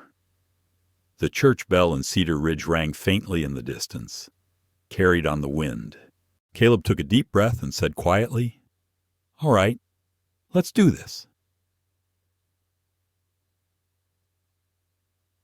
By mid-morning, the ranch was alive with sound. Neighbors rode in from miles around, ranchers, their wives, even the children Abby had taught to read under the shade of that same cottonwood tree. Someone brought a fiddle, someone else a jug of cider. The air buzzed with laughter and the scent of baked pies cooling on the porch rail. Abby stepped out of the house, sunlight catching in her hair. The crowd turned quiet. For a moment, all Caleb could do was stare. She wasn't wearing jewels, only a small silver locket at her throat and a sprig of prairie flowers woven into her hair. Yet she was the most radiant thing he'd ever seen. Tommy whispered beside him, "You better breathe, boss." Caleb exhaled, laughing under his breath. "Working on it. The preacher, old Reverend Matthews, cleared his throat. Well, if the bride's ready, I suppose the good Lord's been waiting long enough." Abby walked toward Caleb slowly, her steps light on the grass. When she reached him, she smiled that small, certain smile that always steadied him. "You look like you belong here," he murmured. She smiled back. "I do now." The preacher began to speak, his voice gentle but strong.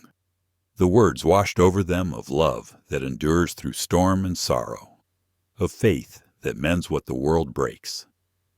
Caleb barely heard them.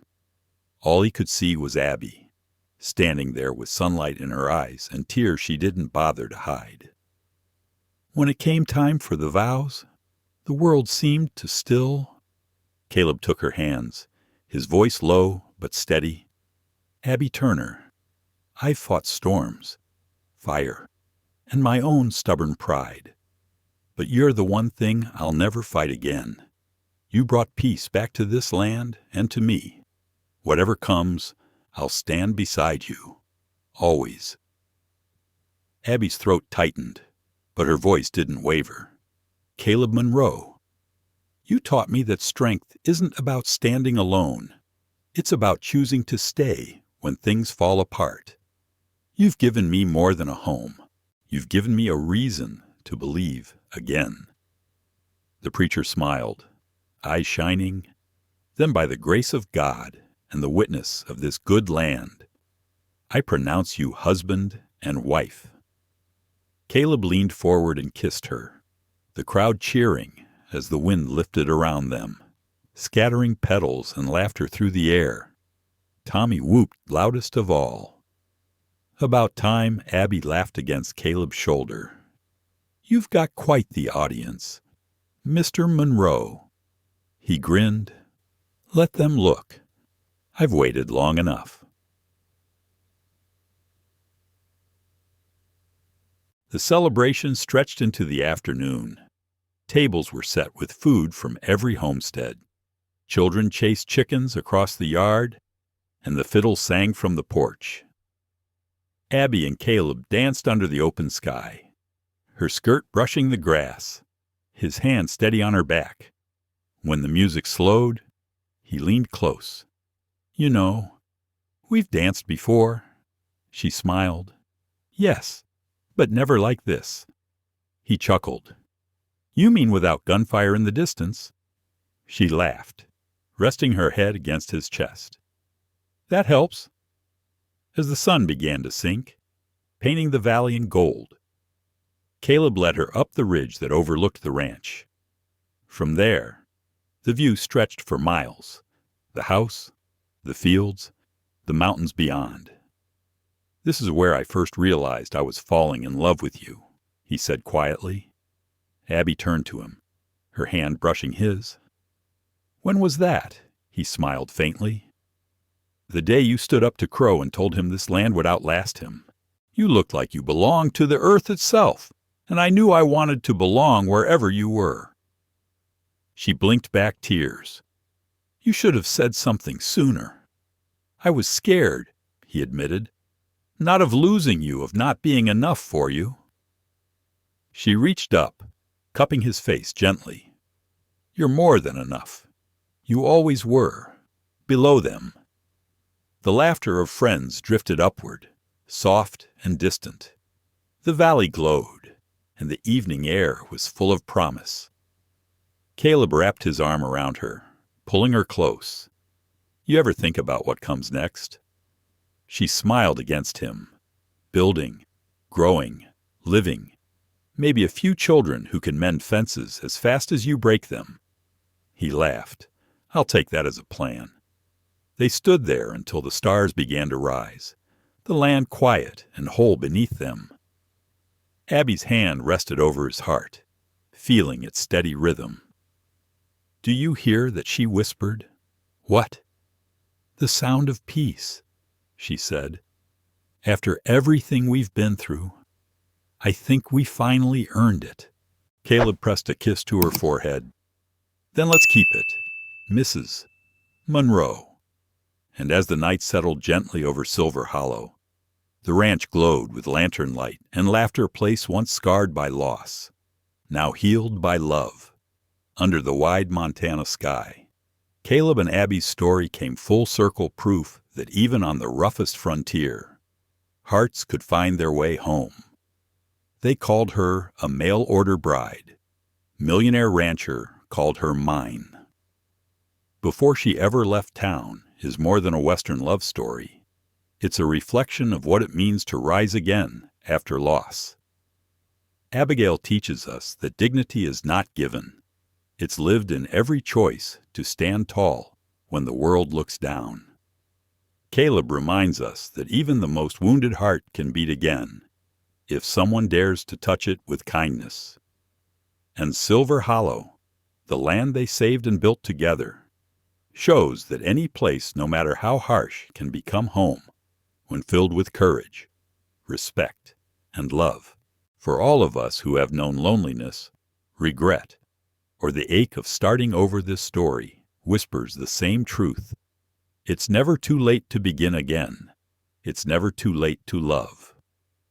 If this tale touched your heart, made you remember someone you once loved, or simply reminded you that hope still lives, please like, share, and subscribe to Frontier Hearts. Your support helps us keep telling stories where love defies time, where faith is stronger than fear, and where every ending carries a quiet promise love always finds its way home.